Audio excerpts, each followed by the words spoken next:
दिन आपके लिए उपयोगी हो, यादगार बने और माँ की कृपा हम सबके लिए ज़रूरी है। नवरात्र के 9 दिनों में सबने अपने अपने ढंग से साधना जप तप करने का प्रयास किया और हमारी शारीरिक सेहत, हमारी मानसिक सेहत, हमारी आर्थिक सेहत सब कुछ इस माँ पर निर्भर है और ये देने वाली है माँ। हम इनके प्रति श्रद्धा भाव से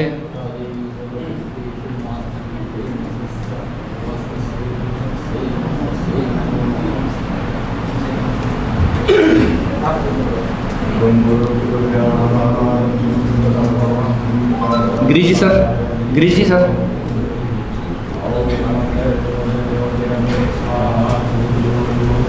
सतीश जी, अरे आप मेजबान हैं आप। तो ये मंत्रोच्चार के साथ हम कार्यक्रम को शुरू कर रहे हैं।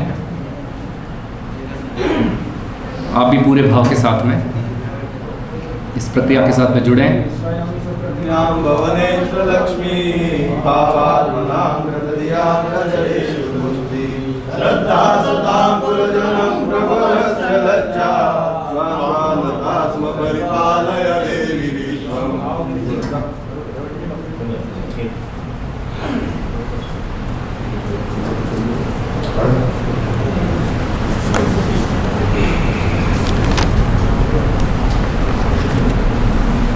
विनय जी,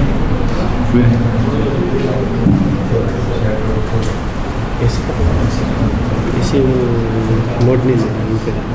अच्छा तो विंडो खुलवा दो, विंडो खुलवा दो सर। नहीं पीछे वाले खुलवा दो, हवा तो हाँ यस यस। तो दीप प्रज्वलन और माँ के आशीर्वाद के साथ हम इसको शुरू करते हैं और सबसे पहले आदरणीय राजेश जी माथुर का मंच के द्वारा स्वागत किया जाएगा।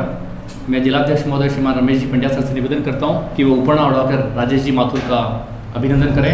वे वागड़ आए हैं जयपुर से राजधानी के साथ और कुछ आपके ज्ञान का जो भंडार है, जो नॉलेज है, वो शेयरिंग आपके माध्यम से आज हो पाए तो ये हम करने के लिए कोशिश करेंगे। समाज की ओर से समाज के युवाओं की ओर से युवा सम्मेलन जैसा कि नाम है, इन सभी की ओर से स्वागत करने के लिए मैं आदरणीय जमनालाल जी भट्ट शिक्षा प्रचार समिति के अध्यक्ष महोदय से निवेदन करता हूं कि स्वागत भाषण के लिए पधारें और सभी का और अतिथियों का स्वागत करें। आदरणीय जमनालाल जी भट्ट साहब।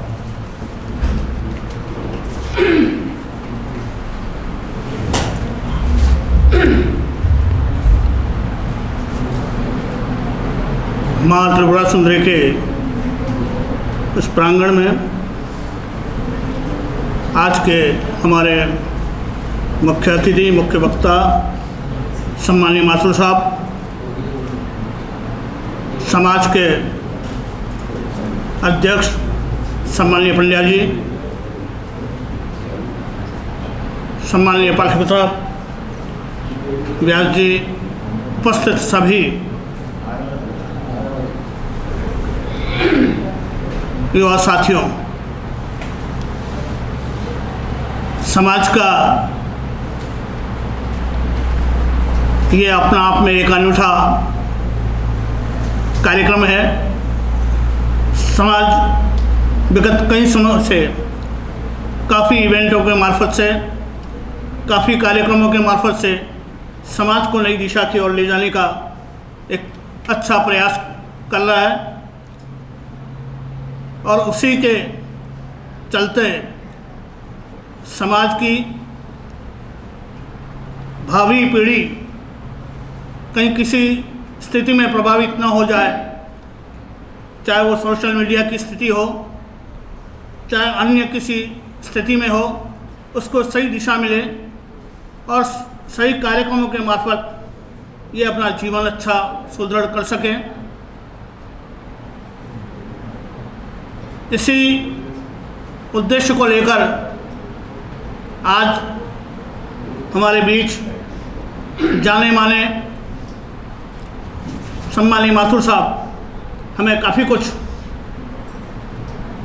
अपने अभिव्यक्ति द्वारा, अपने अनुभवों के द्वारा आप तक अपनी बात को पहुंचाएंगे, जो आपके लिए भावी जीवन के लिए बहुत ही महत्वपूर्ण होगा।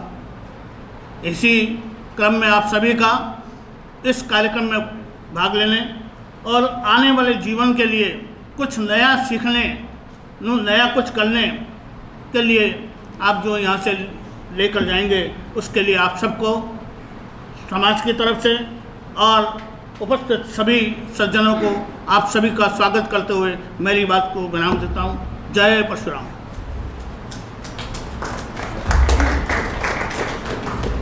धन्यवाद आदरणीय भट्ट साहब, आपके निर्देशन में लगातार पूरी टीम नवाचार की तरफ अग्रसर है और सभी पदाधिकारियों की स्वीकृति सहमति के साथ में हम इस कार्यक्रम को आगे बढ़ाते हैं। एक बार हम सामूहिक रूप से एक लाइन बोल देंगे कि हम ये सहमति, हम इस कार्यक्रम से जुड़ रहे हैं, हम सुनने के लिए तैयार हैं, हम समझने के लिए तैयार हैं। तो सिंपल एक समूह गान का एक छोटा सा स्वरूप मान लो इसे। आप इतना बोलते हैं हम तैयार हैं, ये आपको बोलने वाली लाइन है कि आप इस कार्यक्रम में राजेश माथुर को सुनने आए हैं, मुख्य वक्ता हैं आज के कार्यक्रम के पहले सत्र के, और वो स्वरोजगार की संभावनाओं पर अपनी चर्चा आप शुरू करेंगे, सीधा अब उनका वक्तव्य शुरू होगा। तो आपको ये बोलना है एक बार सामूहिक रूप से, हम तैयार हैं, हम तैयार हैं। ठीक है, इसी स्पिरिट के साथ में, मौसम भी बहुत अच्छा है और ज्ञान की स्थितियाँ जो खुलने जा रही हैं, आप तैयार रहें। मैं सीधे मैं राजेश जी माथुर साहब से निवेदन करता हूं और शैलेंद्र जी स्लाइड्स सर की जो हैं एक बार ताली बजा के सर को, क्योंकि हमने सचिवालय के प्रशासनिक हलकों में ये देखा है कि जब भी राजेश जी माथुर का चर्चा होती थी तो फिर दूसरे किसी की चर्चा करने की जरूरत नहीं पड़ती थी। स्वरोजगार के संबंध में आदरणीय माथुर साहब बता रहे हैं। प्रेजेंटेशन है आपका? हाँ तैयार, स्लाइड है। ठीक,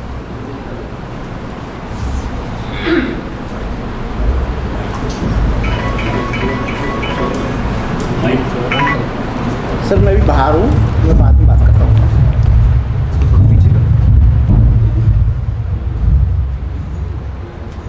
बाहर कुछ लोग हैं, उनको बुलवा लें पहले, तो वो बाद में डिस्टर्ब नहीं होंगे।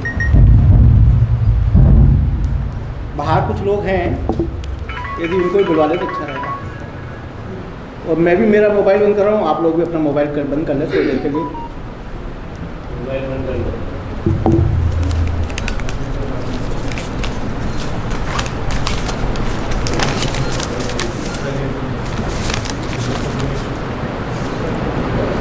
सहस्त्र औदिच्य ब्राह्मण समाज के माननीय अध्यक्ष महोदय, समाज के वरिष्ठ नागरिकजन, हमारे युवा लोग जो यहाँ आज इस कार्यक्रम में भाग लेने आए हैं, और इस कार्यक्रम के प्रबंधकों को पहले तो मेरा शत नमन।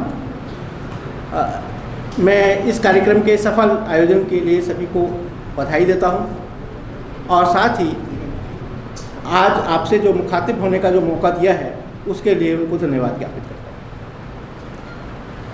आज के इस युवा सम्मेलन में जो विषय रखा गया है वो है स्वरोजगार की संभावना और विभागीय सहायताओं को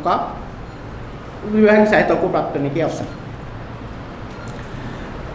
पहली बात तो मैं जो आपसे निवेदन करना चाहूँगा वो ये है कि जब कभी भी इस कार्यक्रम के इम्पैक्ट स्टडी होगी, क्या प्रभाव पड़ा, अपन ने ये कार्यक्रम किया और उसका क्या प्रभाव पड़ा, तो दो तीन बातों की होगी। कितने लोग आए थे, कितने दिन तक कार्यक्रम चला था, इस पर कितना खर्चा किया गया समिति द्वारा, ये सब समिति के बिंदु हैं। और आपका मेरा सरोकार केवल इस बात से होगा कि आज जितने लोग आए थे उनमें से कितने लोगों ने अपने उद्यम स्थापित किए, उनके नवाचार किए, और उनमें कितने की जो है यदि पहले से चल रहे हैं तो विस्तार हुआ, विभेदीकरण हुआ। तो हमारा आपका वास्ता केवल दो बिंदुओं पर है कि हम में से कितने लोग, मैं कितने लोगों को इस बात के लिए तैयार कर पाता हूँ, मेरी ये रहेगी प्रतिष्ठा का बिंदु। और आप लोगों का यह है कि आप लोग यहाँ आए तो उससे क्या फ़ायदा हुआ, कितने लोगों ने अपने उद्योग स्थापित किए, ये हम दोनों के बीच की बात है।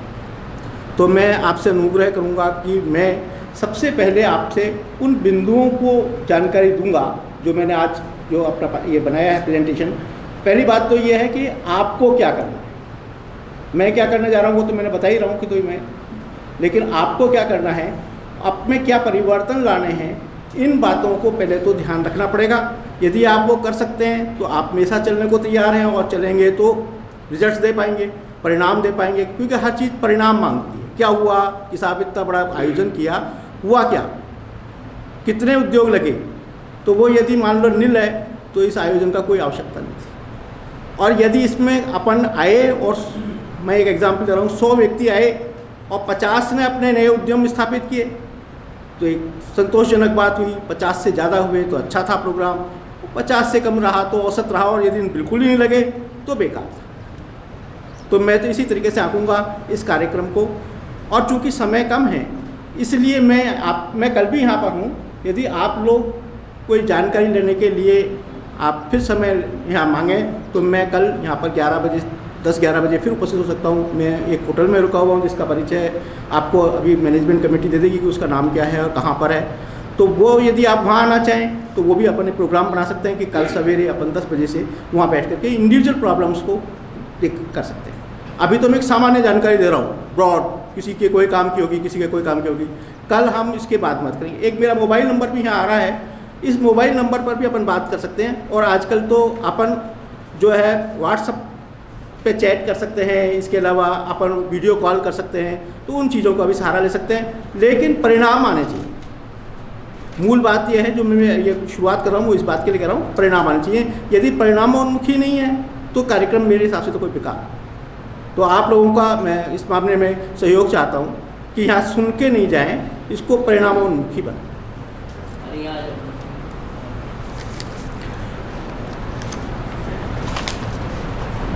पहली स्लाइड का देखो, ये आजकल एक रोजगार एक सामाजिक समस्या है। सामाजिक समस्या ये कि पहले तो एक व्यक्ति का अपना समाज का काम होता था, वो समाज को अपना लिया करता था और उसको कोई परेशानी नहीं थी कि क्या करना है, इसी बारे में नहीं, पिताजी जो कर रहे हैं वो उसको करना है और काम करना है। आज की तारीख में हर व्यक्ति पूछता है जैसे ही आप टीन एज से निकले आगे कि क्या कर रहे हो, और टेंशन दे देता है आपको कि भाई मैं बेरोजगार हूँ। कुछ दिनों तक तो चलता है कि RAS की तैयारी कर रहा हूँ साहब, मैं पटवार परीक्षा की तैयारी कर रहा हूँ, मैं IAS की तैयारी कर रहा हूँ। लेकिन एक समय पश्चात भाई क्या हुआ, उसका IAS का परीक्षा का जवाब तो अपने पास कुछ नहीं है। भाई 2 साल हो गए तो मैं तैयारी करते, तो नौकरी कर लो, कोई काम धंधा कर लो। तो वो एक टेंशन देता है और वो स्थिति खराब होती जा रही है। और ये भी स्पष्ट है कि अब सरकारी नौकरियों में रोजगार ज़्यादा नहीं दिए जा सकते, सरकार अपनी कटौती कर रही है। कई जो जगह पर यदि आपने देखा होगा कि बहुत सारे जैसे BSNL है बंद होने जा रहे हैं, ऐसे कई सरकारी संस्थाएं बंद होने जा रही हैं जो प्राइवेटाइजेशन की तरफ, सारे जो है आपको मालूम है रोडरम में वो प्राइवेटाइजेशन की तरफ चला रहे हैं। तो प्राइवेटाइजेशन बढ़ता जा रहा है तो सरकारी नौकरियां अपने आप ही क्षीण होती जाएंगी। तो क्षीण होती जाएंगी तो हमें कोई विकल्प चुनने पड़ेंगे कि क्या करें। अब या तो हम प्राइवेट सेक्टर में या निजी सेक्टर में नौकरी कर लें, एक तो ये है, वो जब भी अच्छी नौकरी मिलेगी जबकि हमारे पास में कोई तकनीकी योग्यता हो, यानी कि हमारे इंजीनियर हो, अच्छे कॉलेज से इंजीनियरिंग हो, इंजीनियरिंग होना भी एक अच्छी बात नहीं है, अच्छे कॉलेज से इंजीनियरिंग हो, या हमारे पास मैनेजमेंट डिग्री हो, अच्छे कॉलेज की मैनेजमेंट डिग्री हो। और यदि मान लो वो नहीं है तो हम नौकरी देने वाले बन जाए, और नौकरी देने वाला भी हर कोई नहीं व्यक्ति बन सकता, उसके लिए भी कुछ करना पड़ेंगे। और वो जो नौकरी देने वाला बनना है तो उसको स्वरोजगार अपनाना पड़ेगा, उसको उद्यमी बनना पड़ेगा। अब वो व्यक्ति जो उद्यम स्थापित करता है वो है उद्यमी। उद्यम क्या है? Next slide. आप जरा सोचिए, क्योंकि समय कम है इसलिए मैं आपसे ज़्यादा प्रश्न नहीं करूँगा, और यदि कोई आपके प्रश्न आते जाएँ तो उनको भी आप नोट करते जाएँ, फिर मैं जब क्वेश्चन आवर करूँगे तब अपन सब बातों को उत्तर देंगे। तो अब उद्यमी क्या है इसके बारे में हम आगे चलें। ये 5 चीज़ें होनी चाहिए आपके काम में, तो वो उद्यम है। यानी कि हमारे पास में जो काम करें उसमें कोई स्थापना हो। स्थापना का अर्थ ये नहीं है कि कोई फैक्ट्री बनाएंगे, कोई बिल्डिंग बनाएंगे, किराए पर लेंगे, दुकान लेंगे। हमारा इंटरेक्शन होना चाहिए हमारे ग्राहकों के साथ। आज की तारीख में एक वेबसाइट है, उस पर मैं मेरे प्रोडक्ट डाल देता हूँ और वो सब वर्ल्ड वाइड देखे जाते हैं। तो मेरा जो स्थापना है वो वेबसाइट की स्थापना ही मेरा स्थापना है। तो ये एक ऐसी जगह, ऐसा प्लेटफॉर्म जहाँ पर मैं ग्राहकों से मिल सकूँ, वो से कहते हैं, उसका तात्पर्य है स्थापना। तो वो आपके काम में शामिल होना चाहिए। दूसरा है प्रबंध। प्रबंध का मतलब ये है कि सर्वेक्षण हो, उसके पश्चात उसकी प्लानिंग हो, कोऑर्डिनेशन हो, आप कोई गोल बनाएं अपने, और उन गोल्स का निर्धारण करने के पश्चात उन गोल को अचीव किया। ये जब सब चीज़ें हैं वो प्रबंधन में शामिल। यदि आपके काम में ये चीज़ें नहीं हैं पांचों जो ये आपके सामने आ रही हैं, तो आपका उद्यम नहीं है। आगे चलें, ये कार्य नैतिक हो। मैं कोई ऐसे काम करने के लिए नहीं कह रहा कि साहब टैक्स बचा लेंगे, टैक्स की चोरी कर लेंगे, या वो हम इस तरीके से ले आएंगे सामान, उस तरह की बात कर। नैतिक कार्य करने के लिए कह रहा हूँ, तभी उद्यम है, अन्यथा उद्यम नहीं। चाहे बिजली की चोरी हो, चाहे टैक्स की चोरी हो, चाहे और कोई अनैतिक कार्य हो जो सरकार द्वारा मान्यता प्राप्त नहीं है, तो उनके बारे में भी नहीं कर। फिर है ये कार्य जो है लाभ कमाने के लिए किया जाए।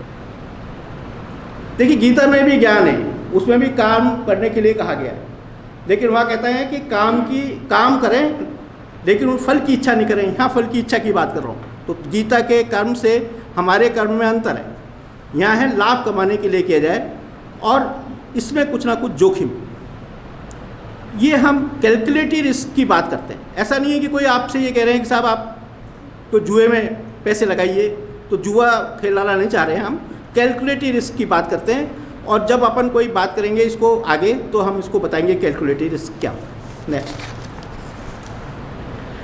तो ऐसे उद्यम में जो गतिविधियां शामिल हैं उनको देखें, तो उसमें गतिविधि पहली है विनिर्माण गतिविधि। विनिर्माण मतलब मैन्युफैक्चरिंग, यानी कि कोई 2 कच्चे माल हों और उनसे एक तैयार माल या एक से अधिक तैयार माल बन जाए, तो इसको विनिर्माण कहते हैं। जितने भी आप देख रहे हैं, पंखा बन गया, आपका जो है कपड़े के शर्ट्स बन गए, जो भी आप देख रहे हैं, ये सब विनिर्माण गतिविधि में। शायद मेरे ख्याल से ये आपको भेज दिया गया है, इसलिए नोट करने की जरूरत नहीं। मैं तो इसको एक्सप्लेन करने की कोशिश कर रहा हूँ थोड़ा थोड़ा, और आगे बढ़ रहा हूँ। तो दूसरा है प्रोसेसिंग। जब कच्चा माल एक होता है और तैयार माल एक भी हो सकता है, एक से अधिक भी हो सकते हैं, तो उसको प्रोसेसिंग कहते हैं। जैसे कि सरसों ली, उसके तेल और खल बन गया, कच्चा माल एक था, यहाँ प्रोसेसिंग हुई।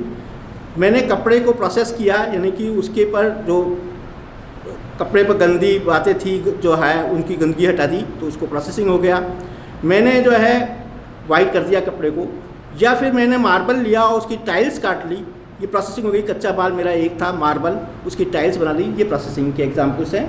असेंबलिंग, जब 2 या 2 से अधिक कंपोनेंट होते हैं, उनको एक जगह मिला दिया जाता है, तो उसको असेंबलिंग कहते हैं। जैसे कंप्यूटर बन गया आपका, आपकी जो है पंखे को भी कर सकते हैं आजकल, साइकिल की रिपेयरिंग, वो साइकिल की असेंबलिंग होती है। फिर जॉब कार्य, जब कच्चा माल हमारा नहीं होता, यानी कि उद्यमी का नहीं होता, ग्राहक लेके आता है और हम वो काम करके दे देते हैं, तो ऐसे कार्य को जॉब कार्य कहते हैं। जैसे आप चक्की पर आटा पिसवाने जाते हो, अपना गेहूँ ले जाते हो, वो पीस के दे देता है। कई जगह पर तेल भी ऐसे होता है, सरसों ले जाता है किसान और उसका वो तेल और खल निकाल के दे देता है, जो भी पैसे है वो ले लेता है। तो ऐसे कार्य को जॉब कार्य कहते हैं। मरम्मत एवं रखरखाव, जितने भी मरम्मत और चीज़ें हैं उनकी मरम्मत होती है, उनकी रखरखाव के लिए कोई खर्चा होता है, तो ये कार्य जो है मरम्मत एवं रखरखाव होता है। जैसे मोटर की रिपेयरिंग हो गई, पंखे की रिपेयरिंग हो गई, हमारी बाइसिकल 4 व्हीलर की हम रिपेयरिंग कराने जाते हैं, ये मरम्मत एवं रखरखाव है। और सेवा, सर्विसिंग के अंदर 2 तरीके की हमने देखा है। यदि आपने देखेंगे तो वहाँ कुछ तो लाल हो रहा है, कुछ जो है काला है। तो इसमें जो इंडस्ट्रियल सर्विसेज है, जो उद्योग के लिए काम आती हैं, उनको हम अलग कर लें, और जो अन्य हैं, जैसे हॉस्पिटल है, स्कूल खोल लिया आपने, इनको अन्य में ले लें। होटल खोल लिया, ये अन्य में आ गई। तो जितनी जो इसमें रेड वर्णित चीज़ें हैं, उनको हम उद्योगों की श्रेणी में कहते हैं। यहाँ नया शब्द का मैं रहा हूँ, उद्यम अलग चीज़ हो गई, अब उद्योग कह रहा हूँ। उद्योग क्या है? तो ये चीज़ें उद्योग हैं जो यहाँ पर रेड वर्णित हैं, और जो ब्लैक वर्णित हैं वो उद्योग नहीं हैं। तो हॉस्पिटल, स्कूल, ये उद्योग नहीं है। अब आता है ट्रेडिंग। यदि हम सामान लाएं और एज इट इज़ बेच दें, उसमें कोई परिवर्तन नहीं करें, जैसे किराना की दुकान, तो ये ट्रेडिंग हो गई। सीमेंट बेच रहा है तो सीमेंट की ट्रेडिंग हो गई। लोहे के चीज़ें बेच रहा है तो लोहे की ट्रेडिंग, सामान की ट्रेडिंग हो गई। तो ऐसे अलग अलग चीज़ों की ट्रेडिंग होती है। और पशुपालन में सभी प्रकार के पशुओं की पालन का काम है। बी कीपिंग भी शामिल है, मधुमक्खी पालन भी हमने इसमें ही डाल लिया, हाथी का पालन भी इसमें ही कर दिया, घोड़े का पालन भी इसमें कर दिया, दूध गाय भैंस बकरी भेड़ सब पालन को हमने पशुपालन के अंदर रख दिया। लेकिन हम देखेंगे कि हमने इसमें कृषि नहीं लिखा, और कृषि नहीं लिखने का जो कारण है वो आप सोचे पहले तो, और मैं बताता हूँ उसका कारण। मैंने इसलिए नहीं लिखा क्योंकि उसमें प्रबंधन नहीं होता, कब ओले पड़ जाएंगे, कब बरसात होगी, कब बरसात नहीं होगी, ये नहीं है। तो यहाँ पर प्रबंधन नहीं हो सकता, इसलिए उद्यमी नहीं है, इसलिए हमने उसको नहीं लिखा। लेकिन कई मामलों में वो प्रबंधन हो सकता है। जब हम इसको पॉली हाउसेस के अंदर करें तो वहाँ प्रबंधन हो सकता है, तो हम उसको भी शामिल कर लेते हैं, जो आज की तारीख में नई चीज़ें आ गई। नेक्स्ट, अब देखिए, यदि जैसे मैंने कहा कि एक नौकरी आईएएस है, उसको आईएएस की परीक्षा पास करनी पड़ती है, एक यदि मान लो आरएएस दे रहा है तो आरएएस की परीक्षा पास करनी पड़ती है, पटवारी को पटवारी की परीक्षा पास करनी होती है। ऐसे ही एक उद्यमी के कुछ गुण हम आपको सामने बता रहे हैं कि ये गुण यदि आप में हैं तो आप आगे चल पाएंगे, और नहीं तो नहीं चल पाएंगे। तो ये क्या है, आप अपने आप को खुद को टेस्ट करें कि एक तो क्रिएटिविटी होनी चाहिए, सृजनात्मकता होनी चाहिए, दूसरा नव प्रवर्तनशीलता होना चाहिए, इनोवेटिविटी होनी चाहिए, और ये कैसी होनी चाहिए, ग्राहकोन्मुखी होनी चाहिए। अब मैं इसको कुछ मैं जो है एग्जाम्पल देना चाह रहा था, लेकिन समय अभाव के कारण से नहीं दे पा रहा हूँ, और बाद में मेरे को टाइम मिलेगा तो मैं बाद में इसको डिस्कस कर लूँगा। मैं अभी आगे चल रहा हूँ। और एक है रिस्क टेकिंग कैपेसिटी भी, जिसमें हम कैलकुलेटिव रिस्क की बात करते हैं, यानी कि हमारे को जब रिस्क की बात करते हैं कि काम करने के तरीके कौन कौन से हैं। जैसे मेरे को जयपुर से यहाँ आना था, तो मैंने भाई साहब से कहा कि यार मैं तो आजकल कोरोना चल रहा है और मेरे बच्चे मेरे को बिना गाड़ी के नहीं आने देंगे, तो मैं कार से आऊँगा। तो इन्होंने कहा कि आ जाओ, कार से आ जाओ। लेकिन मैंने देखा कि उसका खर्चा आ रहा है 15,000। अकेला आदमी मैं 15,000 रुपये खर्च करूँ तो दैट्स नॉट लाइक गुड। तो मैंने कहा कि भाई मैं चित्तौड़ तक तो आता हूँ ट्रेन से, तो मैंने चित्तौड़ तक ट्रेन से आया, फिर वहाँ से मेरे दूसरी व्यवस्था से यहाँ आ गया। तो ये मैंने कैलकुलेशन किया कि मेरे को इस काम में कितना टाइम लग रहा है, और कार से ही मुझे उतना ही समय लग रहा था, और मैं यदि इस तरीके से आया तो भी मेरे को लगभग उतना ही समय लगा, और मैं यहाँ आ गया। तो ये कैलकुलेटिव रिस्क लेते हैं, और इस तरीके से आपको आना चाहिए कौन से काम में ज़्यादा फ़ायदा होगा, कौन से काम में कम फ़ायदा होगा, किस में नुकसान की संभावना ज़्यादा होती है। ये यदि आ जाएगा तो आप व्यापार अच्छी तरह से कर पाएंगे। तो ये जो है हम गुण की बात करते हैं। इसके अलावा बहुत सारे गुण हैं, वो सब आप भी जानते हैं, आपने किताबों में पढ़े हैं, इसलिए मैं उनकी बात यहाँ नहीं करता। नेक्स्ट, एक गाना आपने सुना होगा, जो पुराने मेरे जैसे एज के लोग हैं उनको तो अच्छी तरह से याद है। एक गाना आता था ABCD छोड़ो, तो महिला किस ABCD की छोड़ने की बात करती थी, उसी की बात मैं यहाँ कर रहा हूँ। जो युवा हैं उनको शायद नहीं सुना होगा, क्योंकि अब नए गाने आ गए। A for avoid. क्या होता है कि युवाओं में एक सामान्य सी बात होती है, टालना। हाँ कर लेंगे, कल कर लेंगे। यदि आप में टालने की अवगुण है तो इसे छोड़ना पड़ेगा। दूसरा है बाईपास, शॉर्टकट चलते हैं, वो गुण अवगुण है, वो भी छोड़ना पड़ेगा यदि आप उद्यमी बनना चाहते हैं तो। और कंफ्यूज, भ्रमित होते हैं, तो वो भ्रमित होना छोड़ना पड़ेगा। आपको एक्सपर्ट्स की सलाह लेनी ही पड़ेगी। यदि एक्सपर्ट्स की सलाह लेंगे तो भ्रम खत्म हो जाएगा और आप अपना काम कर पाएंगे। और एक डिले, देखिए ये एक उद्यमी बहुत सारे काम होते हैं उसके पास में, कुछ अर्जेंट काम होते हैं, कुछ वेरी इंपॉर्टेंट होते हैं, कुछ इंपॉर्टेंट होते हैं। आपको पहले अर्जेंट काम करने होते हैं, और इस तरीके से करना चाहिए कि अर्जेंट बने ही नहीं कोई काम। ऐसा नहीं रहे कि आज बिजली का बिल नहीं जमा कराऊंगा तो पेनल्टी लग जाएगी, भाई इसको पहले भी कल भी कराया जा सकता था।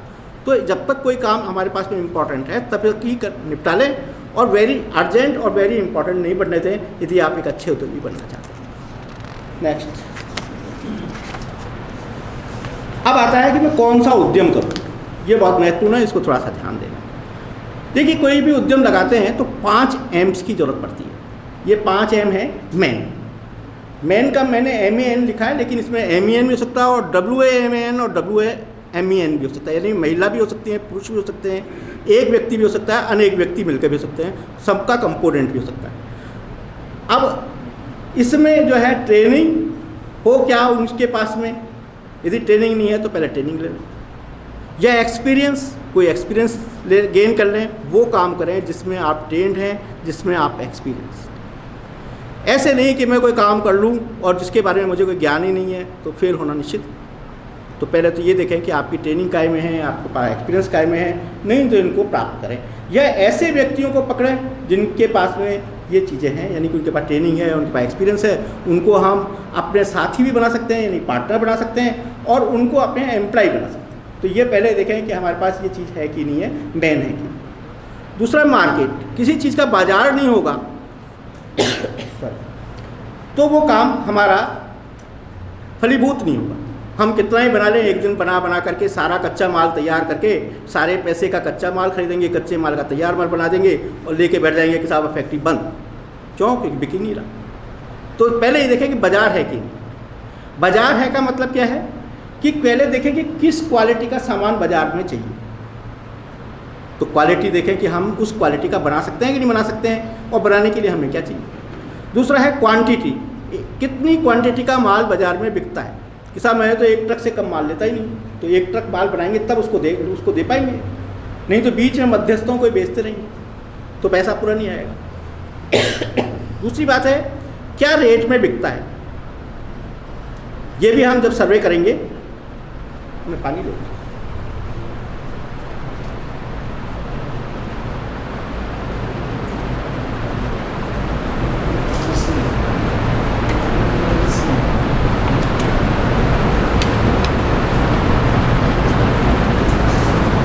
फिर है पेमेंट टर्म्स, भुगतान का तरीका क्या होगा। कि साहब एक ट्रक माल दिल्ली दिया था हूँ और पुराने वाले के पैसे ले आता हूँ, और ये महीने में एक बार होता है, यानी कि महीने में बार तक बनाएंगे, उसके पैसे हमारे पास नहीं आएंगे। जब हम दूसरा बना के ले जाएंगे तब पैसे आएंगे। इस बीच भी फैक्ट्री बंद नहीं कर पाएंगे तो फैक्ट्री में हमारे को तीसरे महीने का पैसा भी चाहिए। तो पैसे की कितनी ज़रूरत पड़ेगी इसके आकलन के लिए भी ज़रूरी है। और सीज़न, कौन से सीज़न में बिकता है। जैसे पटाखे अब बिकेंगे, रेवड़ी गजक अब बिकेंगी, तो एक सीज़न होता है, उसके बाद में खत्म होती है। आइसक्रीम का कोई अलग सीज़न हो सकता है, आजकल तो वैसे 12 मास बिकती है, तो सीज़न कौन से बिकेगा। मटेरियल, जो सामान है हमें को कच्चा माल खरीदना है वो कहाँ से आएगा, और उनके बारे में भी यही सब जानकारी हमें चाहिए कि कहाँ से आएगा, किस क्वालिटी का आएगा, क्योंकि हमें उस क्वालिटी को मेंटेन करना है जो हमें देनी है। जब तक हम क्वालिटी कच्चा माल नहीं खरीदेंगे तब तक हम वो नहीं कर पाएंगे। इसमें भी जो हमारे को जिससे हम सामान खरीदेंगे वो एक बार में कितना सामान देता है। जैसे सारे पेट्रोलियम पदार्थ एक जो है पहले पैसा देना पड़ता है, जमा करते हैं अपने यहाँ पर, फिर उसके बाद में आपको 7 दिन का 10 दिन का समय देते हैं कि भाई 7 दिन बाद में आपका सामान आएगा, फिर वहाँ से डिलीवरी होती है, फिर आने में टाइम लग जाता है, और फिर अपने पास सामान आता है। तो इन सब बातों का ध्यान रखेंगे। और मैकेनिज्म मतलब तरीका क्या आएगा। एक तो हमारी प्रोडक्शन बढ़ जाए, बहुत सारे लोग काम कर रहे हैं, जो काम आप करना जा रहे हैं वो बहुत सारे लोग काम कर रहे हैं, उनसे सस्ता कैसे पड़ेगा, बाजार में कैसे बिकेगा। तो सस्ता करने के लिए या तो हमारी क्वांटिटी बढ़ जाए या सेल बढ़ जाए, बिक्री बढ़ जाए, तो हम बाजार में अपने आप को प्रतिपादित कर पाएंगे, अपने आप को रख पाएंगे, अन्यथा फेल हो जाएंगे। और 5वां है मनी, कितने पैसे की ज़रूरत पड़ेगी, ये पैसा कहाँ से आएगा, किन शर्तों पर आएगा, कब भुगतान करेंगे, शर्तों मतलब ब्याज क्या लगेगा, कैसे भुगतान किया जाएगा, और हम दे पाएंगे कि नहीं दे पाएंगे। ये 5 M के बारे में स्टडी करने के पश्चात आप तय कर सकते हैं कि मैं कौन सा काम करूँ। कुछ और बातें करेंगे इस बारे में। 5 यदि M's के बारे में देखेंगे तो मैंने मनी को सबसे बाद में रखा। आप लोग सोच रहे होंगे कि भाई मनी तो सबसे पहले चाहिए, व्यापार करना है तो पैसा चाहिए, तो मेरा ऐसा आशा नहीं है। मान लो मैं इस बागड़ की भूमि की रॉक्स यानी कि यहाँ की जो चट्टानें हैं उनको सोने में बदलना आता है मेरे को, ये तकनीकी मेरे पास में, मैं मैन हूँ, मेरे पास में से ट्रेनिंग है, एक्सपीरियंस है, जिससे कि मैं यहाँ की रॉक्स को सोने में बदल सकता हूँ। मार्केट सोने का कि यदि मैं चाहूँ तो आज अमेरिका में, ये भारत में नहीं बिकेगा, मैं अमेरिका में बेच आऊँगा, अमेरिका में नहीं बेचेगा तो ऑस्ट्रेलिया में बिकेगा, सोना तो सोना है। और इसके लिए मटेरियल यहाँ की रॉक्स, जो कि कोई भी मना नहीं करेगा, और नहीं तो मैं माइनिंग तो ले ही लूँगा, जो माइनिंग फेल हो गई हैं उनको ही ले लूँगा, क्योंकि कोई भी रॉक चाहिए मेरे को, तो कोई विशेष रॉक नहीं चाहिए।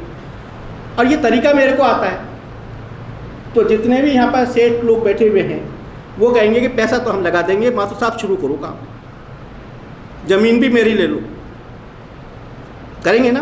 तो पैसा इंपॉर्टेंट नहीं है, पैसा जब भी कोई भी लगा देगा, यदि मेरे पास 4 M हैं तो पहले 4 M है तो 5वां M मिल जाएगा, इसलिए मैंने इसको 5वां रखा है। तो मूल बात यह है कि हम 4 M ढूंढें, अपने में ढूंढें, अपने आसपास ढूंढें, ऐसे लोगों को तैयार करें जो कि इनके पास में ये 4 M मिल जाएं, और फिर काम शुरू करें। नेक्स्ट, जब हम उद्योग की बात कर रहे थे तो एक नई बात यहाँ और शुरू कर रहे हैं। मैंने उद्योग बताया, और अब मैंने उद्योगों के अंदर भी एक और कैटेगरी बता रहा हूँ, कृषि प्रसंस्करण उद्योग। ऐसे उद्योग जिनमें एग्रो प्रोडक्ट का यानी कि जो उपज है, हमारी कृषि उपज है, उसकी प्रोसेसिंग की जाती है, उनको हम कृषि प्रसंस्करण उद्योग या एग्रो प्रोसेसिंग इंडस्ट्री कहते हैं। और सरकार आज की तारीख में इनके लिए अनेक लाभ दे रही है। क्या लाभ दे रही है वो हम आगे के देखेंगे। इसमें हम चाहे खाद्य पदार्थ बनाएं उनका, चाहे अखाद्य पदार्थ बनाएं। अखाद्य पदार्थ जैसे ग्वारगम, ग्वार की फली होती है उससे ग्वारगम बनता है, खाने की चीज़ नहीं बनती, ग्वारगम बन गया, एक चिपकाने की चीज़ हो गई, तो वो भी इसमें ही आता है कृषि प्रसंस्करण उद्योग में। और खाने की चीज़ें जैसे अचार, मुरब्बे, ये सब चीज़ें जो आप देखते हैं खाने की चीज़ें, वो सब चीज़ भी, जैसे टमाटो केचप है, ये टमाटर की हमने एक वो बना ली कंसनट्रेट, दूध की कोई चीज़ बना ली हमने, वो सब इसमें ही आते हैं। इसीलिए इवन दूध और यदि मान लो मीट और अंडे की चीज़ भी कहें, फिश की चीज़ कहें, वो भी खाद्य प्रसंस्करण में आते। नेक्स्ट, अब जब हम उद्योग या कोई उद्यम स्थापित करना चाह रहे हैं तो हमें, जैसा पहले कहा था, कि पैसे की ज़रूरत पड़ेगी। और दूसरा बात है कि कोई हमारी स्थिति बाज़ार के अंदर क्या होगी, यानी कि हमारे को एक संस्था बनानी पड़ेगी। वो संस्था क्या होगी और कौन कौन से स्वरूप हैं उनके बारे में बता रहा हूँ। पहली बात तो है कि आप एकल मालिक हैं, आपका इतना पैसा है कि भाई मैं तो कर लूँगा, कोई पैसे वैसे की ज़रूरत नहीं है, तो प्रोप्राइटरशिप सबसे अच्छी संस्था। आप मालिक हैं उसके, आपने पैसा लगाया, जो कुछ भी फ़ायदा हो रहा है वो आपके पास हो रहा है, जो नुकसान हो रहा है वो आपके पास हो रहा है। लेकिन हम यदि सोचते हैं कि भाई यदि मेरे पास पैसा नहीं है और बैंक भी लोन जब देगा जबकि अपने पास कुछ पैसा होगा, तो हम पार्टनरशिप में भी जा सकते हैं और 50 व्यक्ति तक एक पार्टनरशिप फर्म में शामिल हो सकते हैं। 2 भी हो सकते हैं, 2 से अधिक 50 तक हो सकते हैं, एक पार्टनरशिप फर्म बना सकते हैं। इसके लिए हमें जो भी लोग इसमें पार्टनरशिप फर्म में शामिल हो रहे हैं मिलकर के एक जो है पार्टनरशिप डीड लिखनी पड़ेगी। और पार्टनरशिप डीड लिखने के 500 रुपये की स्टाम्प पर लिखी जाती है, सभी लोगों के दस्तखत होते हैं। उसके बाद में हमको इसका पंजीयन कराना होता है। एक पावर ऑफ अटर्नी किसी एक व्यक्ति को दी जा सकती है जो कि उस फर्म की तरफ से सब जगह आवेदन कर सके, सब जगह अपने कॉन्टैक्ट कर सके। ये इजी हो जाता है कि 50 व्यक्तियों को नहीं जाना पड़ता है, एक व्यक्ति उनके हिसाब से काम कर लेता है। तो ये है पार्टनरशिप की बात। इसका रजिस्ट्रेशन जो है आपके जिला उद्योग केंद्र में हो जाता है। जो जिला उद्योग केंद्र है उनके महाप्रबंधक हैं, वही इस फर्म का रजिस्ट्रेशन करने के लिए रजिस्ट्रार ऑफ फर्म्स हैं। तीसरा है लिमिटेड लायबिलिटी पार्टनरशिप। ये कंपनी रजिस्ट्रार के अंदर पंजीकृत होती है और ये एक हाइब्रिड है पार्टनरशिप और कंपनी के बीच की, दोनों के बीच की चीज़ है। और ये कंपनी रजिस्ट्रार के अंदर होती है। इसके अंदर कोई लिमिट नहीं है, 50 की लिमिट नहीं है, यानी कि 2 से अधिक और कितने भी व्यक्ति मिलकर के LLP बना सकते हैं। तीसरी है कोऑपरेटिव सोसाइटी। कम से कम 10 व्यक्ति चाहिए, 10 से अधिक हों तो बहुत बढ़िया है। वैसे कोऑपरेटिव विभाग वाले कहते हैं कि भी कम से कम 15 हों, क्योंकि यदि कोई बीच में छोड़ के जाए तो ये टूटे नहीं कोऑपरेटिव सोसाइटी। और इसका पंजीयन कोऑपरेटिव डिपार्टमेंट के रजिस्ट्रार के पास जाता है, वो सब आपके ज़िले में ही बैठते हैं, उनके यहाँ पर कोऑपरेटिव सोसाइटी का रजिस्ट्रेशन होता है। इसमें भी वही है, एक मीटिंग जरूरी है, एक हमको अध्यक्ष, कोषाध्यक्ष और मंत्री चुनने पड़ते हैं, वो लोग मिलकर के सोसाइटी को चलाते हैं। तीनों के दस्तखत जरूरी है।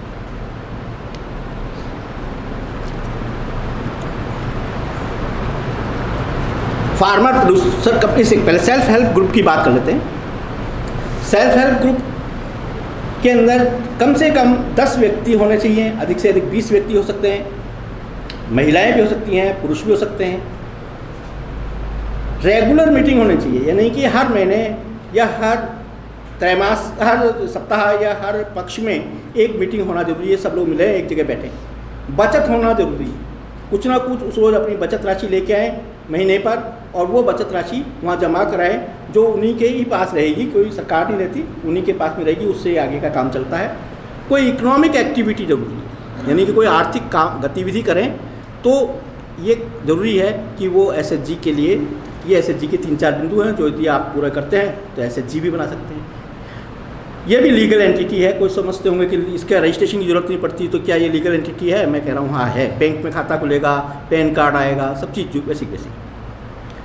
फिर है फार्मर प्रोड्यूसर कंपनी। ये है नया कंसेप्ट, इसको थोड़ा सा आप ध्यान दें तो शायद काम का होगा।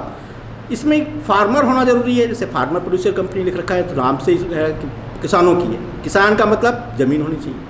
तो ज़मीन जिनके पास में है वो लोग अपने फार्मिंग काम के लिए भी और पशुपालन के लिए भी एक कंपनी बना सकते हैं। तो इसके अंदर यदि 1000 व्यक्ति 1,000 रुपये लेके आए तो आपके पास में कितने पैसे हो जाएंगे? 1000 व्यक्ति 1,000 रुपये लेके आए तो 10 लाख रुपये हो जाएंगे। 10 लाख रुपये ही सरकार का अनुदान मिल जाएगा, बिना ब्याज के। अनुदान है ना, लोन है, लोन नहीं है, अनुदान है। तो आपकी जो शेयर कैपिटल कितनी होगी? 20 लाख रुपये। तो आप 20 लाख रुपये से अपना धंधा कर सकते हो, और 20 लाख रुपये से यदि बैंक से लोन लेने जाओ तो 1 करोड़ रुपये का लोन मिल जाएगा आपको। तो 1 करोड़ रुपये का यदि कोई काम करते हैं तो हमारा काम अच्छा चल सकता है, और ऐसे काम में आप विचार कीजिए, कुछ कर सकते हो तो ये बेहतर तरीका होगा। विशेष रूप से मैं अध्यक्ष महोदय को निवेदन करूँगा कि वो इसमें संबंध में इनिशिएटिव लें। फिर उसके बाद में है प्राइवेट लिमिटेड कंपनी। जब 2 या 2 से अधिक, लेकिन 200 तक की लिमिट लिख रखा है, 2 से 200 तक, तो 2 से 2 अधिक हों लेकिन 200 तक की लिमिट के अंदर यदि व्यक्ति काम करें और प्राइवेट लिमिटेड कंपनी के रूप में भी काम कर सकते हैं, चाहे फार्मर प्रोड्यूसर कंपनी हो चाहे प्राइवेट लिमिटेड कंपनी, दोनों को ही कंपनी रजिस्ट्रार के यहाँ पर पंजीयन कराना पड़ता है। एक सभी लोग मिलकर के ये तय करते हैं कि हम लोग मिलकर के काम करेंगे, अमुक काम करेंगे, फला स्थान पर काम करेंगे, इसका ऑफिस ये रहेगा। और इसके अंदर ज़रूरी है कि इन सब के एक नाम तय करें, पहले नाम के लिए तय होगा, वो कंपनी रजिस्ट्रार ही बताएगा हाँ ले सकते हो नहीं ले सकते हो। यदि पहले से कोई कंपनी रजिस्टर है तो आपको वो नाम नहीं दिया सकता, उस जैसा नाम दिया सकता है लेकिन उसको नाम को नहीं दिया सकता। और फिर उसके बाद में यदि नाम हो जाता है तो कंपनी रजिस्ट्रेशन की व्यवस्था होती है। और एक है लिमिटेड कंपनी, इसमें कम से कम 7 व्यक्ति इनिशिएट कर सकते हैं, लेकिन जो बाद में मेंबर्स हैं वो बाद में खुले में बन जाते हैं, और उसकी कोई सीमित क्षमता नहीं है कि भाई कितने व्यक्ति हो सकते हैं। आप जो शेयर्स हैं उनको कोई भी कभी भी खरीद सकता है। मैं 10 शेयर खरीदूं, मान लो आपने 1 करोड़ शेयर जारी किए, मैं 10 ही करूं, तो ऐसे तरीके से देखिए कितने व्यक्ति हो जाएंगे। तो कितने व्यक्ति होंगे इसकी कोई गारंटी नहीं है कि इसमें कितने व्यक्ति होंगे, लेकिन वो शेयर्स हैं वो आपस में बढ़ जाएंगे, और ये पहले से। नेक्स्ट, अब मैंने कुछ स्लाइड्स बनाई थी जिसमें ये था कि भागीदारी फर्म और सीमित देयता भागीदारी में अंतर मैंने बताने की कोशिश की, लेकिन इसको मैं शॉर्ट में कर रहा हूँ कि भागीदारी फर्म और जो सीमित देयता भागीदारी है उसमें सबसे बड़ा अंतर तो यही है कि भागीदारी फर्म हमारे DIC या जिला उद्योग केंद्र में ही पंजीकृत हो जाती है फर्म रजिस्ट्रेशन के अंतर्गत, जबकि सीमित देयता भागीदारी कंपनी रजिस्ट्रार के यहाँ पर होती है। दूसरी है कि इसमें जो सीमित लायबिलिटी फर्म में देयताएँ जो भागीदारों की है वो सीमित है, जितने पैसे उन्होंने लगाए उतनी ही है, उससे कोई ज़्यादा पैसे नहीं मांगेगा।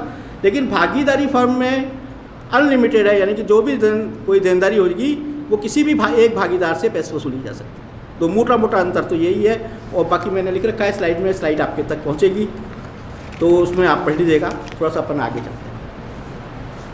ऐसे प्राइवेट, नेक्स्ट चले, प्राइवेट लिमिटेड कंपनी और सीमित देयता भागीदारी LLP की भी तुलना की गई है कि उन दोनों में क्या अंतर है, क्योंकि दोनों ही कंपनी रजिस्ट्रार के यहाँ पंजीकृत हो रही हैं, तो इनमें क्या अंतर है। तो company limited, private limited company और सीमित देयता कंपनी में कोई ज़्यादा अंतर नहीं है। तब जो उनका रजिस्ट्रेशन का तरीका है वो लगभग समान है, यानी कि पहले आपको आपका नाम देना पड़ेगा, डायरेक्टर्स की जो है डिजिटल सिग्नेचर बनाने पड़ेंगे, और फिर उसके बाद में आपको दिन लेने के पश्चात कार्रवाई होगी। यही जो है प्रक्रिया जो है सीमित जो देयता भागीदारी है उसमें करानी पड़ेगी। लेकिन जो प्राइवेट लिमिटेड कंपनी है उसमें जो पंजीयन शुल्क है वो 20,000 रुपये है होता है एक कंपनी का, और LLP का रजिस्ट्रेशन का शुल्क अपेक्षाकृत बहुत कम है, करीब 5-7 हज़ार रुपये में बन सकती है।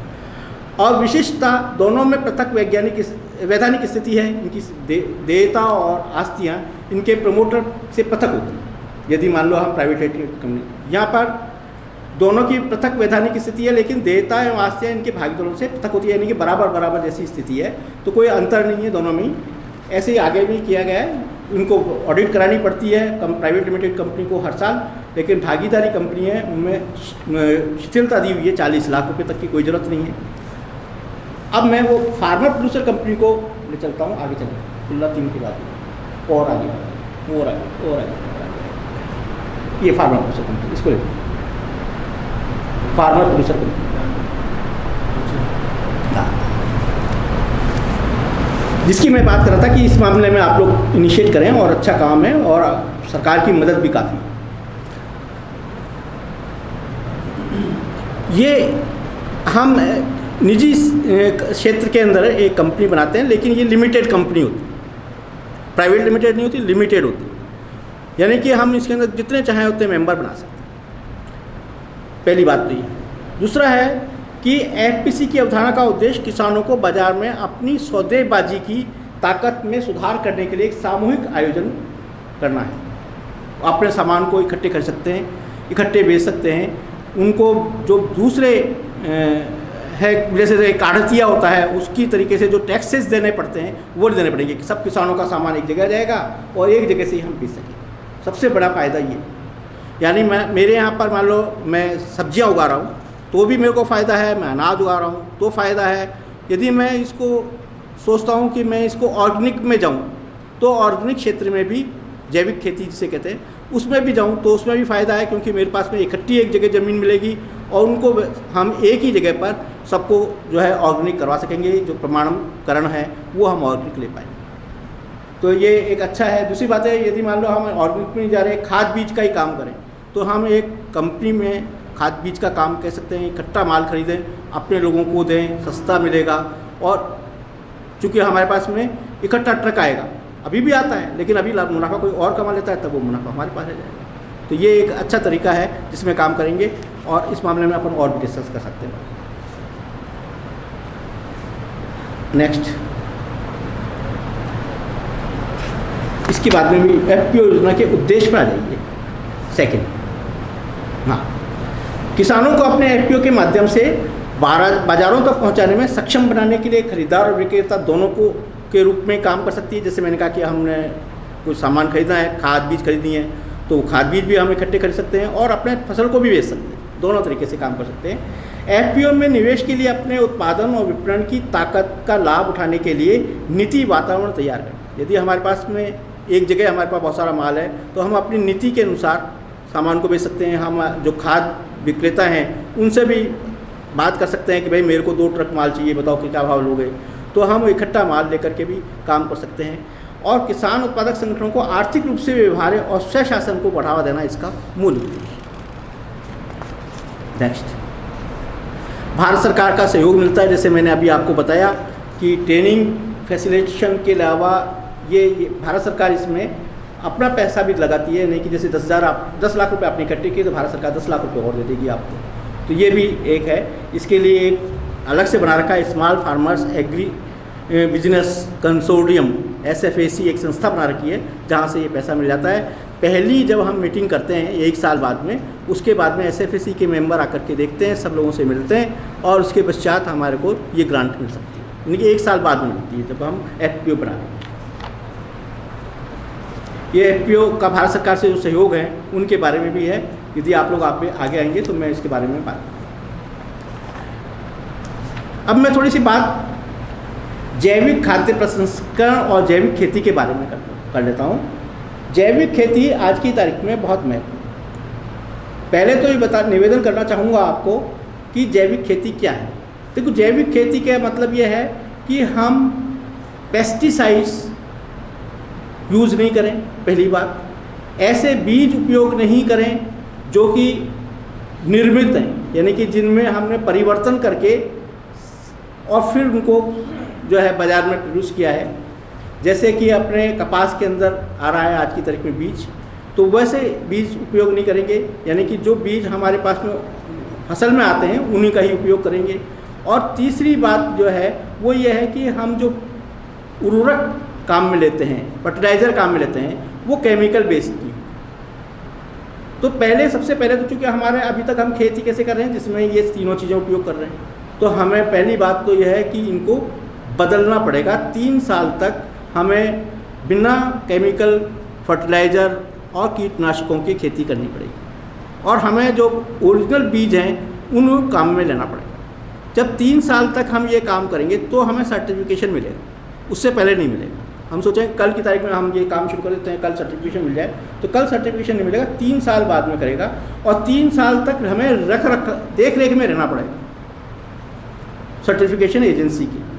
सर्टिफिकेशन एजेंसी देख रेख में कब रहेंगे? जब हम उनको बताएंगे कि साहब हम ये सर्टिफिकेशन लेना चाहते हैं, तो हम ये सब काम करेंगे, तो ये सर्टिफिकेशन। अब इसके अंदर एक जो दिक्कत आती है ये है कि जो मेरे पास वाला खेत है उससे हवा उड़ के आएगी, उसके साथ भी तो केमिकल फर्टिलाइजर आएंगे, यदि पड़ोसी तो नहीं कर रहा।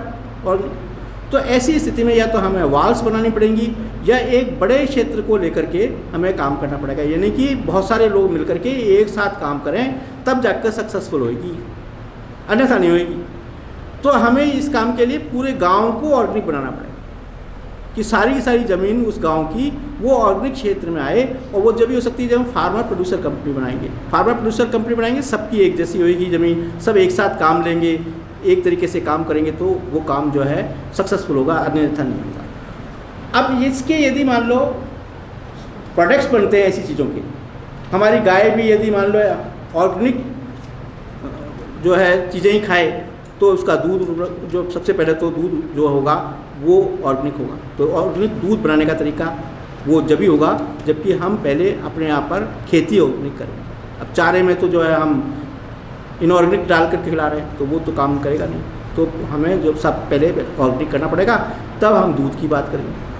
और इसके बाद में जो हमारे यहाँ पर है इसके लिए सर्टिफिकेशन एजेंसी, वो है एपीडा।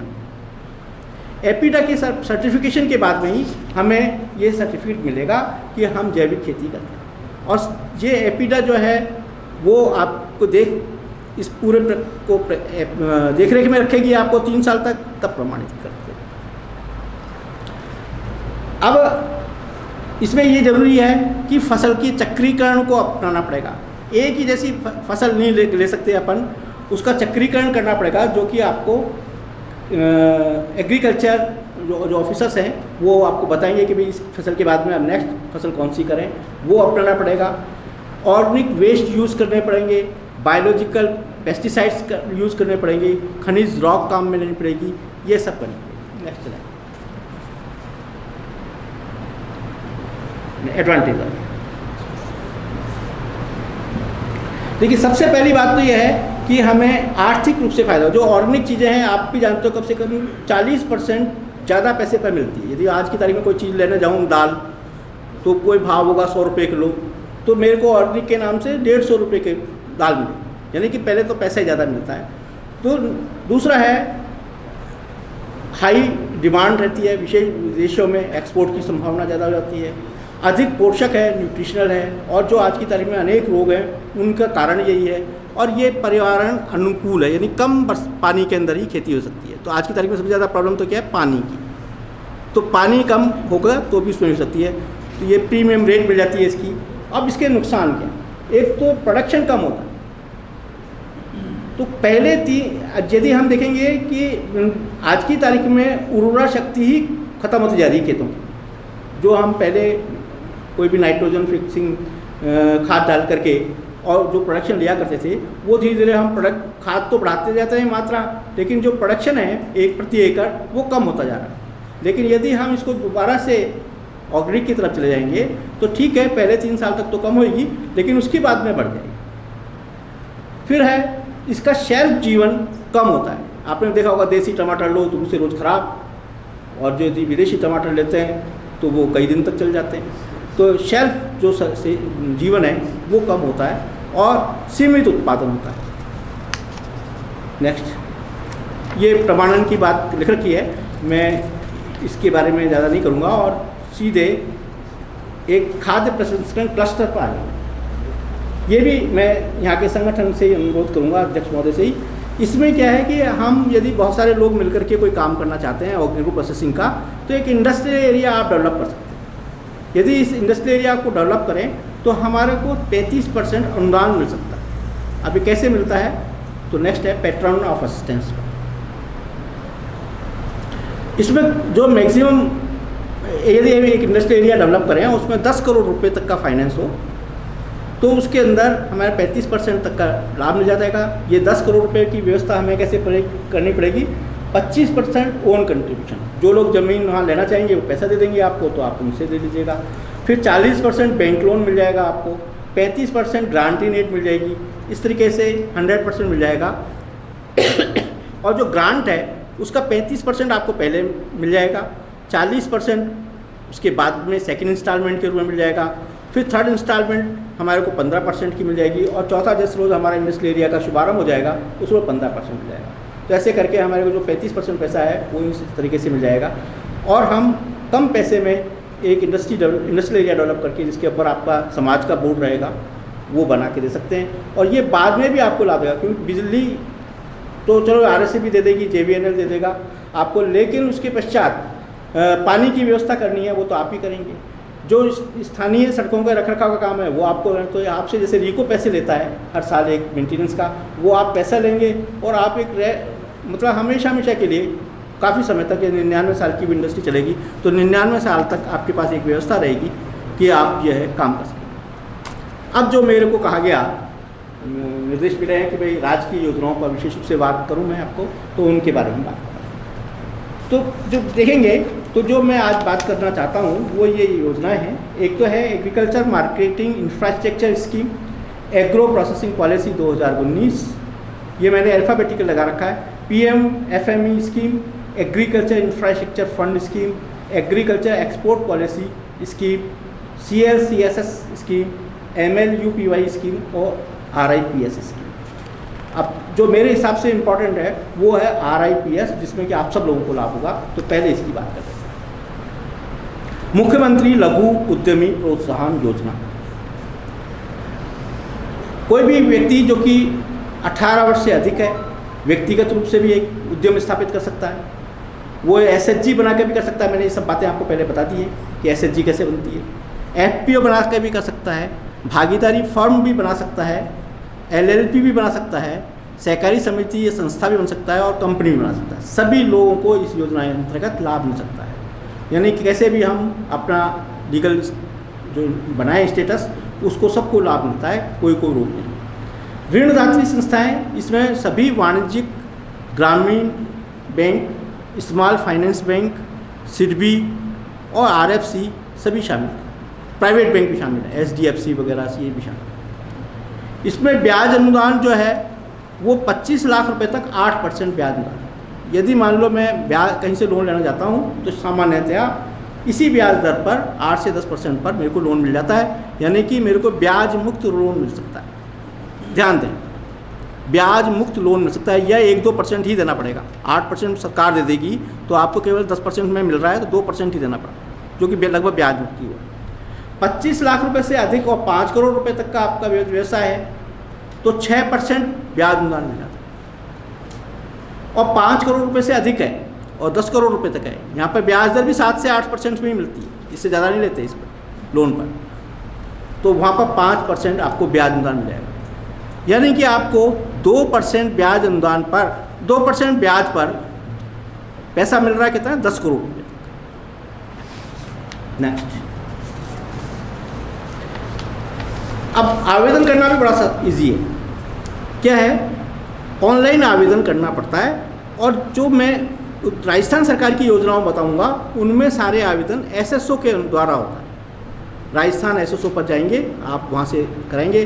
पहले अपना रजिस्ट्रेशन करेंगे, आधार कार्ड से भी रजिस्ट्रेशन हो सकता है और आपके गूगल अकाउंट से भी रजिस्ट्रेशन हो सकता है। तो आप पहले अपने SSO ID बनाएंगे, वहाँ पर पासवर्ड बनाएंगे और फिर उसके पश्चात आप इसमें जाएंगे और वहाँ पर आवेदन करेंगे। ये जो चीज़ें हैं वो आपके पास में होनी चाहिए। एक तो फ़ोटो होना चाहिए, आधार कार्ड होना चाहिए। जो फ़ोटो है वो 20 KB का होना चाहिए। ये मैंने इसमें नहीं लिखा, लेकिन लिखना चाहें तो लिख लें। 20 KB का होना चाहिए। नहीं, आपकी फ़ोटो है उसको पहले 20 KB का बना के रखें ताकि आपको जल्दी जल्दी अपलोड कर सकें कागज। दूसरा है, जो आधार कार्ड है वो 1.2 MB का होना चाहिए, PDF में होना चाहिए। परियोजना रिपोर्ट वो भी 1.2 MB में होनी चाहिए। और शैक्षणिक योग्यता प्रमाण पत्र, परियोजना रिपोर्ट के प्रत्येक कागज़ पर आपके दस्तखत भी होने चाहिए विद मोहर। यदि प्राइवेट लिमिटेड कंपनी है तो विद प्राइवेट लिमिटेड मोहर, और यदि एक आप दस्तखत किस परिस्थिति में कर रहे हैं उसका कागज़ भी उसमें अपलोड होना चाहिए। यानी कि आप कंपनी है, आपको पावर ऑफ अटर्नी मिली हुई है, भागीदारी है, पावर ऑफ अटर्नी मिली है, या आपको कंपनी ने अधिकार दिए हुए हैं, तो वो कागज़ भी आपको अपलोड करना पड़ेगा। एक शैक्षणिक योग्यता का प्रमाण पत्र आपको लगाना पड़ेगा इसमें, वो भी आधार कार्ड के साथ ही दोनों को मिला करके लगा दीजिएगा। ये 1.2 MB में चल जाएगा। फिर कुछ कागज़ और चाहिए जो आपको वरीयता के लिए दस्तावेज चाहिए। वो वरीयता क्या है, नेक्स्ट। पहली बात तो है कि हम श्रेणी के आधार पर वरीयता देते हैं, यानी कि SHG या उनकी अपेक्स बॉडी ALF को हम वरीयता देते हैं। तो इसमें एएलएफ का मतलब एरिया लेवल फेडरेशन। जब बहुत सारी एसएचजी बन जाती हैं तो उनकी एक एरिया लेवल फेडरेशन बन जाती है जो उनको सब काम को देख रेख करती है उनको। तो एसएचजी या उनकी एरिया लेवल जो फेडरेशन है वो है, तो उनको हम वरीयता देते हैं। दूसरी है स्ट्रीट वेंडर या घरेलू कार्मिक हैं, उनको वरीयता देते हैं। स्ट्रीट वेंडर के लिए नगर पालिका, नगर निगम, नगर परिषद वो एक सर्टिफिकेट इशू करते हैं, वो सर्टिफिकेट ही काफ़ी है। दिव्यांग है तो उसका लाभ मिल जाएगा। महिला है तो उसको कोई सर्टिफिकेट देने की ज़रूरत नहीं है, उसके नाम से ही काम चल जाता है। कंपनी पार्टनरशिप है या एफपीओ है तो उसका सर्टिफिकेट लगाना पड़ेगा रजिस्ट्रेशन का आपको। विश्व के अन्य देशों से काम करके लौटे हैं, वो यहाँ बहुत सारे होने चाहिए, लेकिन अपन लोगों में नहीं हो सकते। लेकिन यहाँ पर मेरे को जानकारी में है कि यहाँ पर बहुत सारे लोग हैं जो विदेशों में, खाड़ी देशों में जाते हैं और वापस आते हैं, जो यहाँ काम करते हैं, तो वो लोग भी इसमें लाभ ले सकते हैं। फिर है सेकंड, उद्यम संभावना के आधार पर वरीयता। कैसे? कौशल प्रशिक्षण लिया हो तो कौशल प्रशिक्षण का सर्टिफिकेट लगा दें आप, या एक्सपीरियंस है आपका तो एक्सपीरियंस का सर्टिफिकेट लगा दें। फिर परंपरागत और वंशानुगत कोई कार्य करते हों तो उसका सर्टिफिकेट लगाते हैं, शायद आप में से नहीं होंगे।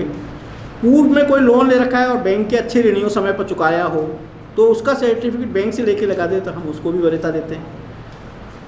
कोई अनुसंधान आपने किया हो, उसको क्रियान्वित कर रहे हैं तो उसका अनुसंधान सर्टिफिकेट लगा दें। और अभी मैं थोड़ी देर बाद में बात करूँगा कि हम कैसे जो है अनुसंधान के बारे में और क्या कर सकते हैं, उसके बारे में बात करूँगा। फिर निर्यात संभावित यदि है तो उसके बारे में आपका एक पेज का कोई राइटअप बना करके कहाँ आपने बात की है, कहाँ निर्यात की संभावना है, उनके बारे में लगा दीजिएगा। और आपका निर्यात जो लाइसेंस लिया है उसकी कॉपी लगा दीजिएगा। उद्यम, रोजगार व कौशल दोनों बढ़ाते हों, जैसे कि रेडीमेड गारमेंट्स, उसमें कौशल भी बढ़ता है, नई नई जानकारियाँ आती हैं और उनमें जो है हमारे को रोजगार भी बढ़ता है। एक मशीन पे एक व्यक्ति चाहिए, 10 मशीन लगाएंगे 10 आदमी काम करेंगे, तो ऐसे इंडस्ट्री को भी हम फायदा देते हैं। गैर परंपरागत ऊर्जा संसाधन आधारित यदि कोई उद्योग हैं तो उनको भी हम वरीयता देते हैं। नेक्स्ट, वरीयता के अन्य बिंदु हैं कार्यस्थल के लिए स्वयं की जमीन, जहाँ पर काम करना चाह रहे हैं, जहाँ रह रहे हैं नहीं, जहाँ काम करना चाह रहे हैं, वहाँ की ज़मीन का पट्टा, वहाँ की लीज डीड आपके पास में है तो वो लगा दीजिएगा। भूमि पर भवन बना है तो उसका भी उसमें स्ट्रक्चर होना चाहिए, उसका नक्शा हो, तो वो भी हम वरीयता देते हैं। और स्थानीय प्राकृतिक उत्पाद है तो भी उसको वरीयता देते हैं। यदि आपके किसान हैं, आपका वहीं पर ही उपज हो रही है, आप गेहूँ का कोई यहाँ उतरा है, मान लो गेहूँ से कोई सामान बनाने जा रहे हैं तो उसको भी आप वरीयता दे सकते हैं। तो ये सब जो है हमारे इस योजना के हैं। तो कोई भी उद्योग हो, कहीं मैंने नाम नहीं कहा कि इन उद्योगों के लिए देते हैं, कोई भी उद्योग हो उन सब के लिए ये लाभ उपलब्ध है। तो 10 करोड़ रुपए तक के हों, और मेरे ख्याल से आप जो भी सोच रहे हैं वो 10 करोड़ रुपए में ही है, यदि मान लो आप सोच रहे हैं तो यानी कि आप सब लोग इस योजना का लाभ ले सकते हैं और मेरे को एक आगे बढ़ने का मौका दे सकते हैं कि मैं ये कह सकूं कि भाई मैं वहाँ गया था, मैंने 10 इंडस्ट्री लगवा दी, ठीक है ना, इसलिए मैंने इसको वरीयता दी। दूसरी योजना है राजस्थान निवेश प्रोत्साहन योजना या RIPS। इसके अंदर देखो, पहले हमने कहा कि कौन कौन सी इंडस्ट्री को उपलब्ध नहीं है, तो कौन सी इंडस्ट्री को, जर्दा का काम कर रहा है, गोमांस का काम कर रहा है, या सरकार द्वारा कोई प्रतिबंधित है। सरकार द्वारा प्रतिबंधित तो पहली वाली योजना में भी, सरकार से कोई प्रतिबंधित है तो वो हम पहली वाली योजना में भी, MLU-PY में भी नहीं देते और यहाँ भी नहीं देंगे, प्रतिबंधित चीज़ों को नहीं देते। फिर है क्या लाभ मिलता है इसमें, ये उसके अतिरिक्त है, यानी वो लाभ तो मिलेगा ही मिलेगा, इसके अलावा ये लाभ और मिलेगा। दोनों चीज़ एक साथ साथ करेंगे, ये नहीं है कि भाई ये चीज़ मिलेगी तो ये नहीं मिलेगी, ये भी लाभ मिलेगा और वो भी लाभ मिलेगा। देखिए, जो भी काम करेगा, चाहे वो मैन्युफैक्चरिंग का काम करे चाहे सर्विसिंग का काम करे, उसको GST जमा कराना पड़ेगा। और ये GST जो है वो हमारे को 75% GST जो हम जमा कराएंगे, यानी कि 100 रुपये जमा कराएंगे तो 75 रुपये वो हमें वापस मिल जाएंगे 7 साल तक अनुदान के रूप में, यानी कि वापस नहीं जमा कराने पड़ेंगे। और ये कब तक मिलेंगे, जब तक कि हमारे निवेश का 125% नहीं हो जाता। यानी कि मैं भूमि, भवन, मशीनरी, अन्य फिक्स असेट्स के ऊपर कुल यदि 1 करोड़ रुपए जब खर्च करता हूँ तो मेरे पैसे जब तक 1.25 करोड़ रुपए नहीं हो जाते तब तक मैं जितना मेरा GST जमा है उसका 75% मेरे को वापस मिलता रहेगा। हर साल, हर क्वार्टरली, त्रैमासिक रूप से। तो हम व्यवसाय को बढ़ा सकेंगे, पैसा आ जाएगा तो मैं पैसे को वापस लगा दूंगा। इस तरीके से एक लाभ मिल जाता है। और दूसरी तरह से देखें तो जितना निवेश कर रहा हूँ वो मेरा 7 साल में वापस हो जाएगा। भाई मैं 125% मिल रहा है और 75% मिल रहा है, तो लगभग 100% मिल गया। यानी कि मैं जितना निवेश कर रहा हूँ वो मेरे को 7 साल में वापस मिल जाएगा। जो मैंने ब्याज का अनुदान ले लिया वो तो अलग है, और मेरे को पैसा जो भी मैं निवेश कर रहा हूँ वो भी पैसा 7 साल में वापस हो जाएगा। दूसरा है, मेरे यहाँ कुछ एम्प्लॉइज़ रहेंगे तो मैं उनकी जीपीएफ जमा कराना चाहूँगा, पीएफ जिसे कहते हैं। तो पीएफ का पैसा जो जमा कराएंगे, 2 पार्ट होते हैं उसके, एक तो एम्प्लॉय को देना पड़ता है, एक जो नियोजक जो उनका मालिक होता है, जो नियोक्ता होता है उसको देना पड़ता है। नियोक्ता द्वारा दी गई राशि आधी होती है, आधी कर्मचारी देता है। जो नियोक्ता द्वारा दी गई राशि है उसका 50% भी हमें वापस मिल जाएगा। देखिए इसमें 2 शर्त हैं। एक तो या तो SC, ST, OBC और महिला कर्मचारी हो, या दूसरे 75% व्यक्ति राजस्थान के। तो 75% राजस्थान के हैं तो निश्चित हो जाएगा, कोई बाहर के आदमी तो लाओगे नहीं, तो वो कंडीशन फुलफिल हो जाती है, तो ये लाभ हमारे को मिल ही जाता है। लेकिन कोई ऐसी इंडस्ट्री लगाना चाह रहे हैं कि साहब हमारे यहाँ तो सारे लोग कर्नाटक से आएंगे या बिहार के आएंगे, तो नहीं मिल पाएगा। तो इसमें स्पष्ट कर देता हूँ। फिर इसमें कुछ छूट और दी है। ज़मीन खरीदेंगे, देखो व्यवसाय के लिए आप क्या करेंगे, ज़मीन खरीदेंगे तो उसकी रजिस्ट्री कराएंगे। रजिस्ट्री कराएंगे तो आपको स्टाम्प ड्यूटी देनी पड़ती है, 100% स्टाम्प ड्यूटी की छूट। मेरी कृषि भूमि है और मैं उसके ऊपर उद्योग लगाना चाहता हूँ, तो मैं उसको संपरिवर्तित कराऊंगा इंडस्ट्रियल पर्पज़ के लिए। तो ऐसे जो कन्वर्जन चार्जेस लगता है उसका 100% छूट मिल जाती है मेरे को, वो भी लाभ है। नहीं कि मेरी कृषि भूमि है, मैंने उसको चेंज कराया और 100% जो संपरिवर्तन पैसा है वो मेरे को छूट मिल गई, यानी कि जमा ही नहीं कराना पड़ा। तीसरी है, यदि आपने देखा होगा आपके बिजली के बिल में तो एक लिखा रहता है ये विद्युत ड्यूटी, इलेक्ट्रिक ड्यूटी जो बिल में आती है उस पर 100% छूट है 7 साल की। तो यानी कि जो बिजली का खर्चा आएगा उसमें भी छूट है। फिर है आपकी कोई ऐसी प्रोड्यूस के आधारित यदि काम करना चाह रहे हैं, यानी कि तेल का काम है, आटा बनाने का काम है, बेसन का काम है, दाल बनाने का काम है, जो कि कृषि आधारित है, तो एक मंडी टैक्स देना पड़ता है। वो मंडी टैक्स 7 साल के लिए 6% लगता है, वो 7 साल के लिए फ्री है। तो मंडी टैक्स नहीं चुकाना, खत्म हो गया काम। ये जो है हमारे को एग्जेम्पशन मिलते हैं, यानी कि चुकाना ही नहीं पड़ेगा, आपको एक सर्टिफिकेट मिल जाएगा। जब भी आप खरीदेंगे तो वो सर्टिफिकेट की कॉपी लगा दीजिएगा, जो कि 1 रुपये में फोटोस्टेट हो जाती है, और आपको मंडी टैक्स 6% की छूट। अब इसमें कुछ थ्रस्ट एरियाज हमने तय किए, यानी सरकार ने तय किए कि ये थ्रस्ट एरियाज है, सरकार इनके को विशेष रूप से तरजीह देना चाहती है और उनके लिए अलग से और अनुदान की व्यवस्था की गई है। तो हम आगे पढ़ेंगे, देखेंगे कि कौन कौन से थ्रस्ट एरिया, इनमें यदि आपका काम आ रहा है तो और भी लाभ। जैसे एग्रो प्रोसेसिंग सेक्टर, मैंने आपको वहाँ बताया था कि एग्रो प्रोसेसिंग क्या है, क्योंकि मैं समझ रहा हूँ कि अधिकांश उद्योग हमारे एग्रो प्रोसेसिंग से संबंधित होने आएंगे। तो उनमें 5% इंटरेस्ट सब्सिडी मिलेगी। यदि हम वहाँ इंटरेस्ट सब्सिडी ले चुके तो बोले साहब आप यहाँ क्या करेंगे, तो हम यहाँ पर 25% इन्वेस्टमेंट मशीनरी पर लिया है, उस पर अनुदान और ले सकते हैं, राइट। यानी कि मैंने मशीनरी पर जो मेरा कुल 1 करोड़ रुपये का प्रोजेक्ट था, उसमें से 50 लाख रुपए यदि मशीनरी पे खर्च किया है, तो उसका 25% 12.5 लाख रुपये मेरे को अनुदान के रूप में और मिल सकते हैं। ब्याज अनुदान अलग मिल रहा है, ये 12.5 लाख रुपये और ये हम 2 बराबर किस्तों में देते हैं। पहले एक शुरुआत में देते हैं, एक साल बाद देते हैं, यूनिट चलती रहेगी। तो ये एक बहुत बढ़िया बिजनेस आ रहा है, एक नया एमसेंड का, जो आपके यहाँ बहुत अच्छा चल सकता है। देखिए आजकल सारी बजरी यदि हम आ रही है तो खनन होकर आ रही है, और सब जगह रोक लगा रखी है कि खनन नहीं करेंगे, हमारी जो प्राकृतिक जो है संतुलन बिगड़ रहा है। दूसरी बात है, जो भी हमारे यदि लाई भी जा रही है तो उसमें आधा पानी आ रहा है, क्योंकि पानी में से निकल रही है, तो नदी में से निकल रही है, तो पानी आ रहा है, वेट बढ़ा रही है।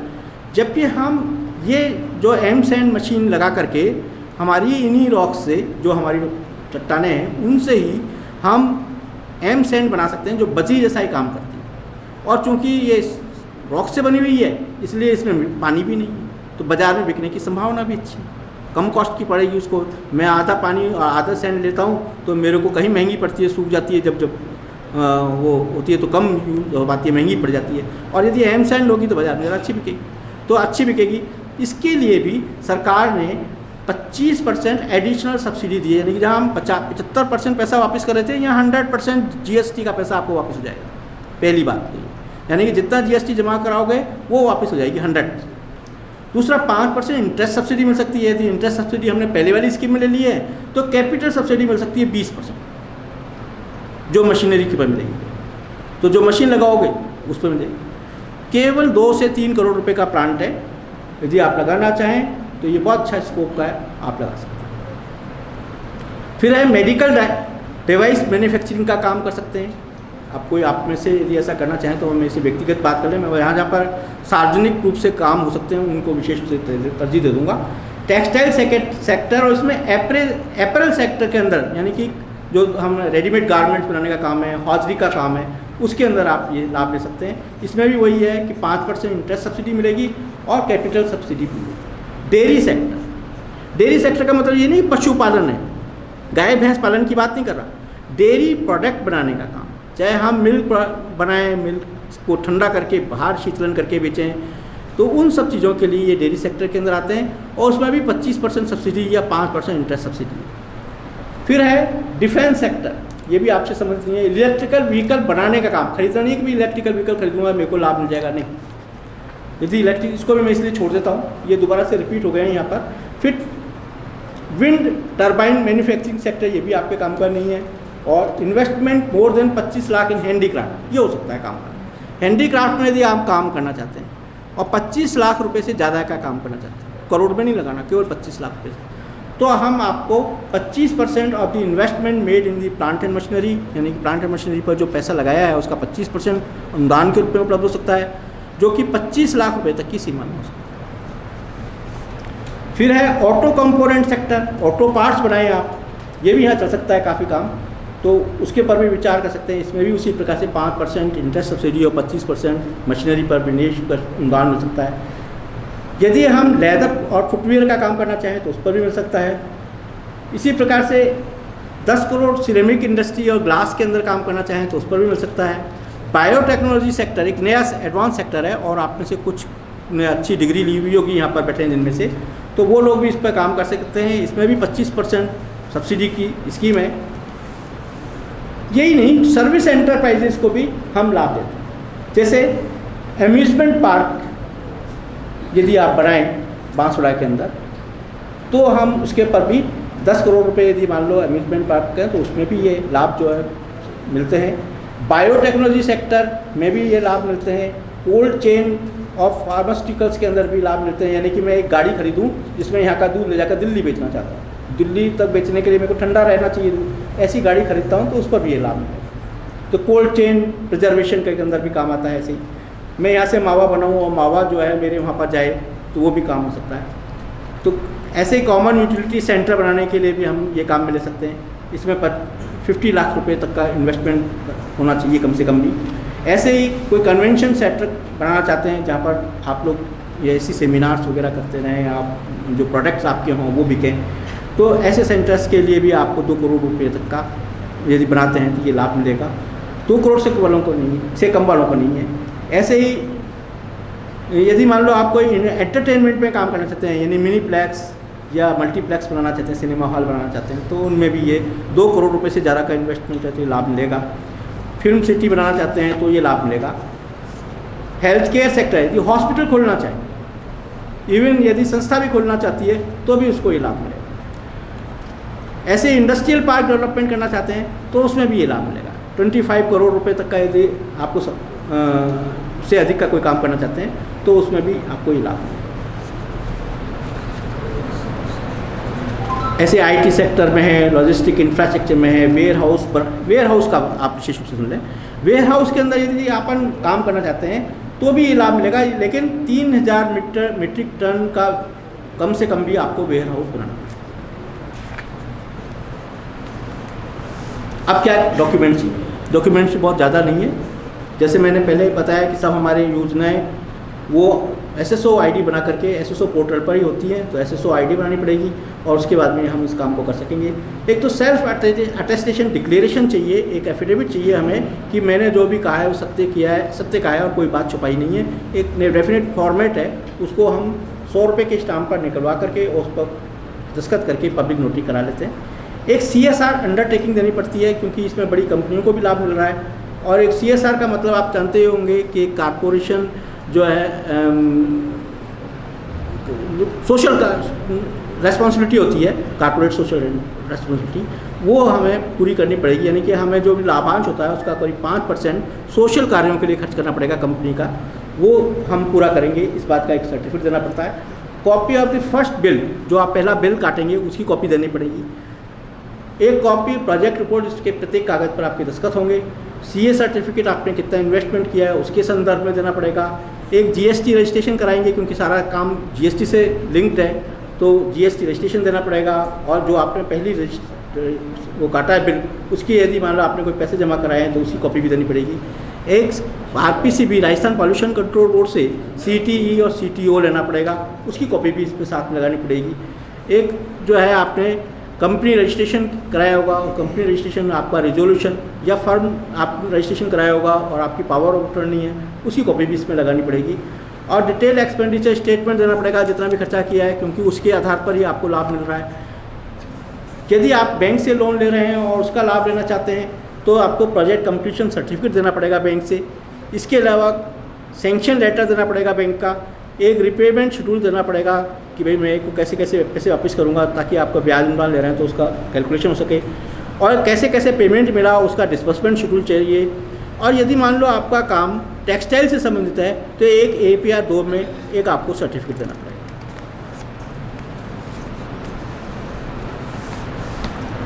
अब मैं आगे की जो बात करूं उससे पहले एक बहुत महत्वपूर्ण बात करना चाहता हूं। या पहले एग्रो प्रोसेसिंग के बारे में बात कर लें। एग्रो प्रोसेसिंग पॉलिसी 2019 में राजस्थान सरकार ने की, जिसका जो क्रियान्वयन है एग्रीकल्चर मार्केटिंग बोर्ड कर रहा है। अभी तक की दोनों स्कीम जो मैंने बताई थी उनका DIC या उद्योग विभाग कर रहा है, और ये जो है इसका जो है लाभ है वो एग्रीकल्चर मार्केटिंग बोर्ड के द्वारा दिया जा रहा है। इसकी भी ऑनलाइन एप्लीकेशन लगती है। अब इसमें कौन कौन सी चीज़ें सम्मिलित हैं, एक हमने लिस्ट बनाई है कि फ्रूट्स एंड वेजिटेबल प्रोसेसिंग का काम इसमें किया जा सकता है। स्पाइसेस का जो ग्राउंडिंग का काम है, यानी मान लो मैं हल्दी, धनिया, मिर्च, इनकी पिसाई का काम और पैकिंग का काम करना चाहता हूँ तो वो इसमें शामिल हो सकता है। दालों का काम शामिल हो सकता है। इसके अलावा ऑयल सीड और ऑयल प्रोडक्ट के ऊपर कोई काम करना चाह रहे हैं तो वो इसमें शामिल हो सकता है। राइस, आपके यहाँ पर शायद राइस भी अच्छा होता है तो राइस के ऊपर या फ्लोर मिल के ऊपर कोई काम हो सकता है, वो भी काम हो सकता है। दालों की प्रोसेसिंग का काम हो सकता है। हर्बल और मेडिसिनल प्लांट्स की प्रोसेसिंग का कोई काम किया जा सकता है। फ्लावर की प्रोसेसिंग का काम किया जा सकता है। यहाँ आपका रिच एरिया है ये मेडिसिनल प्लांट के संदर्भ में, आप यहाँ बहुत अच्छा काम हो सकता है। बहुत सारे मेडिसिनल प्लांट्स केवल इसी धरती पर होते हैं जो कि कहीं भी नहीं होते। हनी प्रोसेसिंग का काम हो सकता है, वो भी आपके यहीं पर। इसके अलावा कोटा बेल्ट में भी होता है लेकिन आपके यहाँ भी होता है। मिल्क प्रोसेसिंग पर काम हो सकता है, वो भी यहाँ पर इन चीज़ों के लाभ देते हैं। मीट का काम आप नहीं करेंगे। कैटल फीड के ऊपर काम हो सकता है। कैटल फीड, क्योंकि हमारे यहाँ पशु धन बहुत है तो उनके लिए पशु आहार भी चाहिए, तो आप पशु आहार का काम भी कर सकते हैं। मुर्गी आहार, मुर्गी का यदि आहार बनाएं तो वो भी काम किया सकता है। नॉन एडिबल एग्रीकल्चर प्रोडक्ट्स भी बना सकते हैं, ग्वार गम वगैरह। वैसे आपके यहाँ ग्वार नहीं होती, लेकिन कुछ और इस बारे में सोचा जा सकता है। कुछ एग्रीकल्चर और हॉर्टिकल्चर प्रोडक्ट भी आप शामिल कर सकते हैं। एग्री वेस्ट प्रोसेसिंग का काम कर सकते हैं, क्योंकि अब मैं आपको कह रहा हूँ कि आप ऑर्गेनिक पर जाइए, तो आपको दो चीज़ें चाहिए। एक तो ऑर्गेनिक मैन्योर चाहिए, तो ऑर्गेनिक मैन्योर बनाना कैसे, तो वो इसमें शामिल हो सकता है। यदि आप ऑर्गेनिक पेस्टिसाइड्स बना रहे हैं तो वो भी इसमें शामिल हो सकता है। फिर इंफ्रास्ट्रक्चर प्रोडक्ट्स, जो कलेक्शन ऑफ एग्रीटेशन सेंटर, जो है आपके वेयर हाउसेज बनाने का काम हो सकता है, जो कि आपकी बहुत ज़्यादा ज़रूरत है। हम कह रहे हैं कि सब कुछ बड़ी कंपनियों ने नया बिल आने से पहले ही वेयर हाउसिंग बना लिए थे, तो हम ये खुद के भी बना सकते हैं, आप लोग भी बना सकते हैं। कोल्ड चेन के अंदर भी आप काम कर सकते हैं, यानी कि दूध को इकट्ठा करें, उसको ठंडा करें, वो बाहर भेज दें। इन चीज़ों में भी काम कर सकते हैं। रियरिंग वैन्स भी बना सकते हैं आप। तो इस प्रकार के काम इसमें ही किए जाते हैं। इसमें जो चीज़ें इनएलिजिबल हैं उनको और देख लें अपन। इनएलिजिबल सेक्टर में यह है कि हम हमेशा कहते रहे कि हम तंबाकू गुटखे इनके संबंधित कोई काम में नहीं, तो होता तो यही कि वे एग्रीकल्चर प्रोड्यूस हैं, लेकिन इनके लिए ये लाभ नहीं मिलता है। बॉटलिंग और पैकिंग के लिए भी लाभ नहीं मिलता है कि केवल हम सिंपल कहीं से लाएँ और बॉटलिंग कर लें, पैकिंग कर लें। इवन पानी के पैकिंग का काम आपको पीने के काम में तो आता है, आप इतनी देर तक किसी की बात कर रहे थे, उसके लिए भी नहीं देते इसमें लाभ। इसके अलावा मीट की प्रोसेसिंग के लिए भी लाभ नहीं देते। इन चीज़ों के जो मेजर चीज़ें हैं वो उनमें दे देते हैं और इनके लिए देते हैं। एक जो है लकड़ी के काम के लिए नहीं देते, वो शायद आपके से संबंधित हो सकता है, उसमें हम लाभ नहीं देते इस योजना के अंदर। होती तो खनिज है, वो प्रोड्यूस है, एक पेड़ है, लेकिन उसमें लाभ नहीं देते। नेक्स्ट, इसमें क्या क्या लाभ मिलता है? यदि मान लो आप एग्रीकल्चरिस्ट हैं, किसान हैं, तो आपको 50% अनुदान मिलेगा अपने विनियोजन पर। यानी कि 1 करोड़ रुपए का प्लांट ला रहे हैं आप, तो 50 लाख रुपए अनुदान हो जाएगा। और ये 1 करोड़ रुपए तक की हो सकती है, यानी कि आप 2 करोड़ रुपए तक का प्रोजेक्ट लाएंगे तो 1 करोड़ रुपए का अनुदान मिलेगा। 1 करोड़ रुपए तो पहले ही मिल गए। दूसरी योजना का लाभ कुछ बदस्तूर है। दूसरा है 5% इंटरेस्ट सब्सिडी मिल जाएगी। तो लगभग आप सब लोग बैठे हैं जो किसान का है, तो आप लोगों को ये लाभ मिल सकता है। और नहीं है तो भी 25% अनुदान मिलेगा, नेक्स्ट लाइन में देखें, रो में देखेंगे। और 5% ब्याज अनुदान। अच्छी स्कीम है यदि आप इसमें आए। इसलिए मैंने आपको फूड प्रोसेसिंग के बारे में जब वहाँ बात की थी तो वहाँ मैंने समझाने की कोशिश की थी फूड प्रोसेसिंग क्या है। अब इसमें क्या डॉक्यूमेंट चाहिए? ऐसा कोई डॉक्यूमेंट जो आप नहीं दे सके तो मेरे को बता देना बाद में कि भाई ये इसका क्या अल्टरनेट होगा, तो हम उसके बारे में डिस्कस कर सकेंगे। वैसे सब इजी हैं, आप दे देंगे। एक निश्चित जो फॉर्म है उसमें आवेदन करना पड़ेगा और ये ऑनलाइन आवेदन करना पड़ेगा, इसलिए मैंने फॉर्मेट नहीं दिया। जब आवेदन पत्र खोलेंगे तो सब कुछ आपके नाम गांव पते हैं, आपके आधार पर यदि सब चीज़ उल्लेखित हैं, जो भी इसमें चाहिए आपके प्रोजेक्ट पर जो रिपोर्ट बनाएंगे उसमें उल्लेखित हैं। इसके अलावा कुछ नहीं चाहिए। एक आधार कार्ड, प्रमोटर का आधार कार्ड चाहिए, सभी प्रमोटर्स का आधार कार्ड चाहिए। सब उस अभी तक तो मैं एक के व्यक्ति की बात करता था, अब यहाँ पर सभी प्रमोटर्स का आधार कार्ड, यदि 5 जन है तो 5 के आधार कार्ड चाहिए। फिर है एक कैंसिल चेक, जो भी आपका ऑर्गेनाइजेशन बना है उसका बैंक में खाता होना चाहिए। बैंक में खाता होगा तो आपको चेकबुक मिलेगी, उस चेकबुक का एक चेक कैंसिल करेंगे, उस खाते में ही आपके पैसे आएंगे, इसलिए चाहिए। तो कैंसिल करके काट करके वो दे देंगे। एक रजिस्ट्रेशन सर्टिफिकेट, एंटरप्राइज यानी कि आपने कौन सी संस्था बनाई है, कोऑपरेटिव सोसाइटी बनाई है, आपने पार्टनरशिप फर्म बनाई है, LLP बनाई है, प्राइवेट लिमिटेड कंपनी बनाई है, जो कुछ भी बनाई है उसका सर्टिफिकेट चाहिए। एक उसके अंदर आपने सिग्नेचर करने के लिए किसको ऑथराइज किया है उसका सर्टिफिकेट चाहिए। सभी फार्मर्स की एक लिस्ट चाहिए जो अपने से जुड़े हुए हैं, उनकी यदि मान लो वो है उनकी लिस्ट चाहिए। एक प्रोजेक्ट का लेआउट यानी कि बिल्डिंग है उसका नक्शा चाहिए, लैंड के टाइटल चाहिए, और जो हमारी प्रोजेक्ट रिपोर्ट बनेगी उसकी कॉपी चाहिए, उस पर सब पर दस्तखत चाहिए सब पेज पे, और एक कैसे हम इसको क्रियान्वित करेंगे उसका शेड्यूल चाहिए। यानी कि हमारे कब तक लैंड परचेज कर लेंगे, कब बिल्डिंग बन जाएगी, कब जो है हमारी प्लांट एंड मशीनरी आ जाएगी, ये सब हमारे पास में चाहिए। सब जो भी प्रोडक्ट हम जो भी चीज़ काम करेंगे या सिविल वर्क्स करेंगे उसका आइटम वाइज डिटेल चाहिए। List of plant and machinery चाहिए, सारी प्लांट एंड मशीनरी इक्विपमेंट कौन कौन से लगाएंगे हम, उनकी सबकी चीज़ चाहिए। अप्रेजल रिपोर्ट, बैंक के पास जाएंगे हम क्योंकि बैंक से लिंक चाहिए, तो बैंक के पास जाएंगे, उससे अप्रेजल रिपोर्ट लेंगे, वो उनका सैंक्शन लेटर लेंगे बैंक का, और फिर एक एफिडेविट लेंगे not for availing any subsidy, कहीं से भी जो है कोई सब्सिडी हमने नहीं लेंगे या नहीं ली है इस आशय का प्रमाण पत्र लगाएंगे। ये सब चीज़ें हमें ऑनलाइन अपलोड करें। अब मैं आपको इस योजना की एक और बिंदु भी बता देता हूँ। आप नहीं चाहते कि मैं कोई इंडस्ट्री लगाऊं, लेकिन मेरे से जुड़ना चाहते हैं, आज के प्रोग्राम को सार्थक करना चाहते हैं। आपके जो नेतृत्व है उन्होंने जो ये कार्यक्रम को रखा है कुछ सोच के रखा होगा, और सोच के इसको सार्थक बनाने का काम आपके जिम्मे है, क्योंकि अपन नीचे के व्यक्ति हैं, सिपाही हैं, इसलिए अपन को इसको सार्थक करना है। तो एक्सपोर्ट के अंदर भी काम किया जा सकता है। हम एग्रो यदि एक्सपोर्ट का काम शुरू करें, हम मेडिसिनल प्लांट का एक्सपोर्ट का काम शुरू करें, तो भी हमें लाभ मिलता है। वो इस तरीके से पहला है 5 रुपये प्रति किलो हमें जो लैंडिंग है उसके ऊपर मतलब जगह से सामान उठाएंगे, वो शिपमेंट तक पहुंचाएंगे, उसकी सब्सिडी मिलती है 5 रुपये प्रति किलो, या जो वास्तविक खर्चा है उसका 20%, जो भी कम हो वो मिलेगा। ठीक है, ये 3 साल तक लाभ मिलेगा। यदि हमारी प्रोड्यूस ऑर्गेनिक बेच रहे हैं हम, तो ये सब्सिडी 8 रुपये पर किलो हो जाएगी और लाभ 40% मिल जाएगा। तो सबसे पहले तो हमें ऑर्गेनिक पर जाएं, ज़्यादा से ज़्यादा लाभ पाएं। दूसरा है, यदि हमारा एक्सपोर्ट बाय सी हो रहा है, शिप से हो रहा है, तो 500 रुपये पर मीट्रिक टन हमें को लाभ मिले, वो सब्सिडी मिलेगी, या 25% जो एक्चुअल इन्वेस्टमेंट है वो मिलेगा।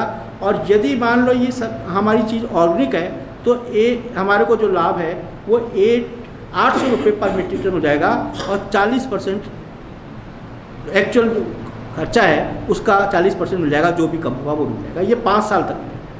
यदि मैं इनऑर्गेनिक का काम कर रहा हूँ, यदि केमिकल बेस कर रहा हूँ तो 3 साल के लिए मिलेगा, और यदि ऑर्गेनिक पर कर रहा हूँ तो 5 साल तक। तीसरा है, यदि मैं रेफ्रिजरेटर कंटेनर को यूज़ कर रहा हूँ तो उसके लिए 700 रुपये पर मीट्रिक टन का खर्चा मिल जाएगा, या 25% जो भी खर्चा होगा उसका। और यदि ये चीज़ ऑर्गेनिक है, ऑर्गेनिक मिल्क को ले जा रहा हूँ, तो 1000 रुपये पर मीट्रिक टन खर्चा हो जाएगा, और या 40% जो एक्चुअल खर्चा है वो मिल जाएगा मेरे को 5 साल। फिर सरफेस ट्रांसपोर्टेशन, यदि मान लो ज़मीन के ऊपर जो ट्रांसपोर्टेशन हो रहा है उसका खर्चा भी मेरे को 25% एक्चुअल मिल जाएगा, और यदि ऑर्गेनिक है तो 40% मिल जाएगा 5 साल तक। यदि स्पाइसेस का काम करना चाह रहा हूँ, मिर्चों का, मैं जोधपुर से मिर्च ले करके और बेचना चाहता हूँ, जोधपुर में सबसे ज़्यादा मिर्च उगती है मेरे ख्याल से, तो इसलिए जोधपुर प्रसिद्ध भी है, तो वहाँ पे मैं या कोटा से धनिया ला करके मैं यहाँ से बेचना चाहता हूँ, तो 800 रुपये पर मीट्रिक टन मेरे को, या 25% जो है टोटल जो वास्तविक खर्चा है वो मिल जाएगा। और यदि मैं ये ऑर्गेनिक सर्टिफिकेशन भी उसमें है तो 1000 पर मीट्रिक टन, या 40% एक्चुअल खर्चे का 5 साल तक मेरे को लाभ मिल सकता है।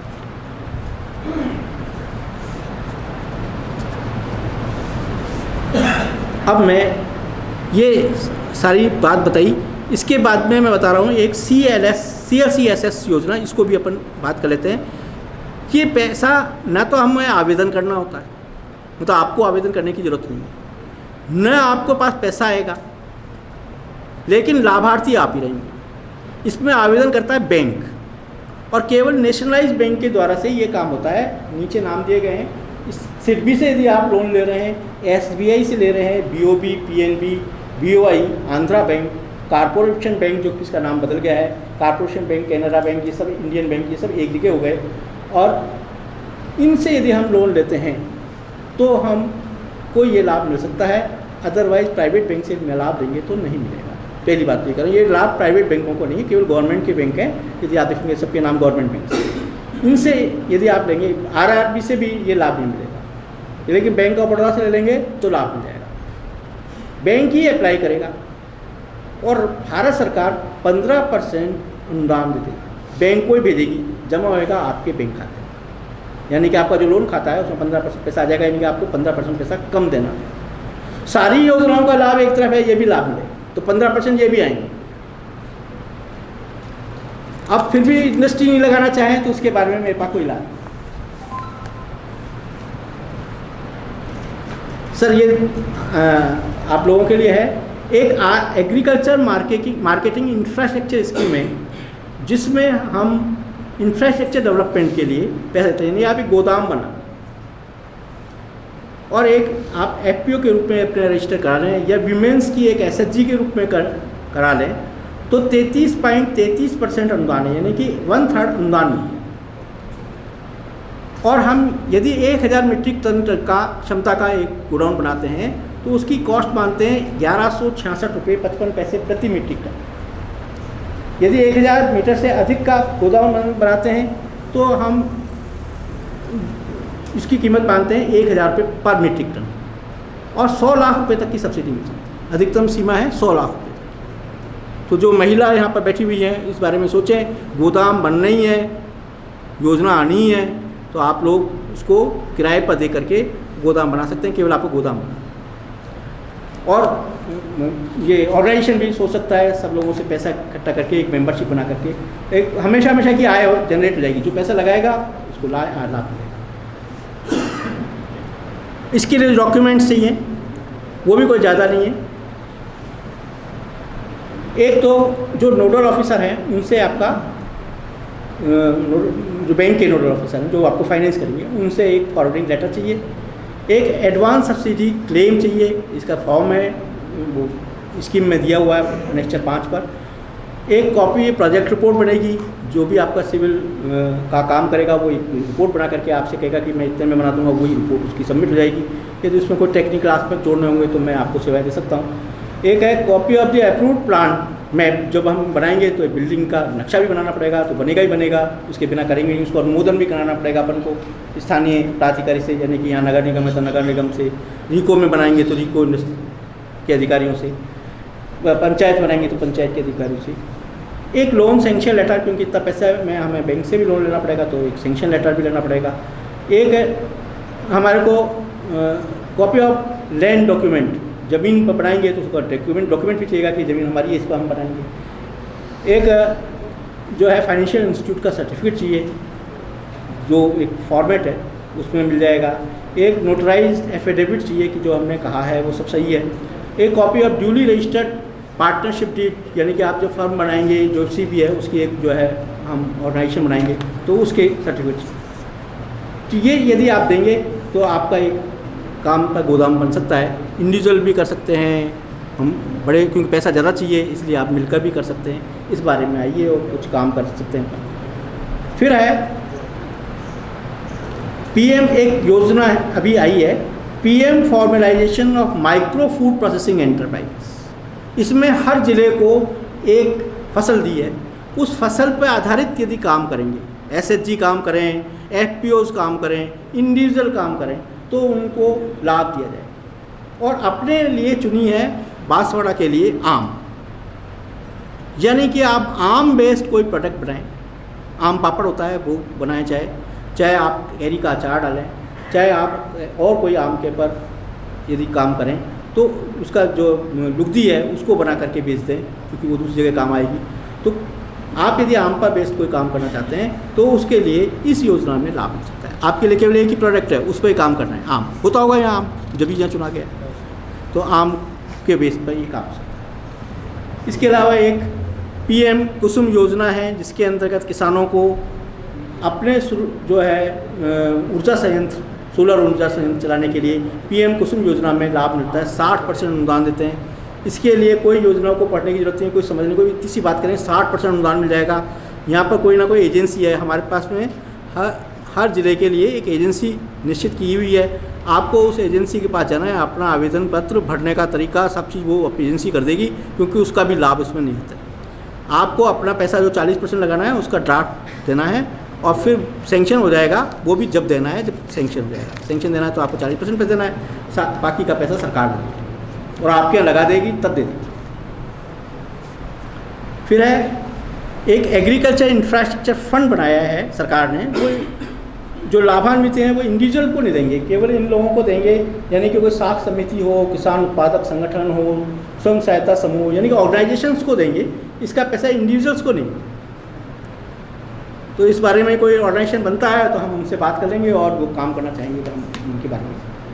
कुछ और योजना है जैसे राष्ट्रीय खाद्य सुरक्षा मिशन, बीज मिनी किट देती है सरकार, मुख्यमंत्री बीज स्वावलंबन योजना है, कृषोन्नति योजना के कृषि विस्तार का अभियान है, एक सॉइल हेल्थ कार्ड, यदि आपने ध्यान हो तो अभी सभी के सॉइल हेल्थ कार्ड बने थे, वो भी।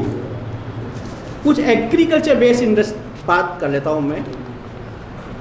ये हाईटेक उच्च जो है इनमें टेक्नोलॉजी है और उसके आधारित यदि आप कृषि करना चाहते हैं तो उनके लिए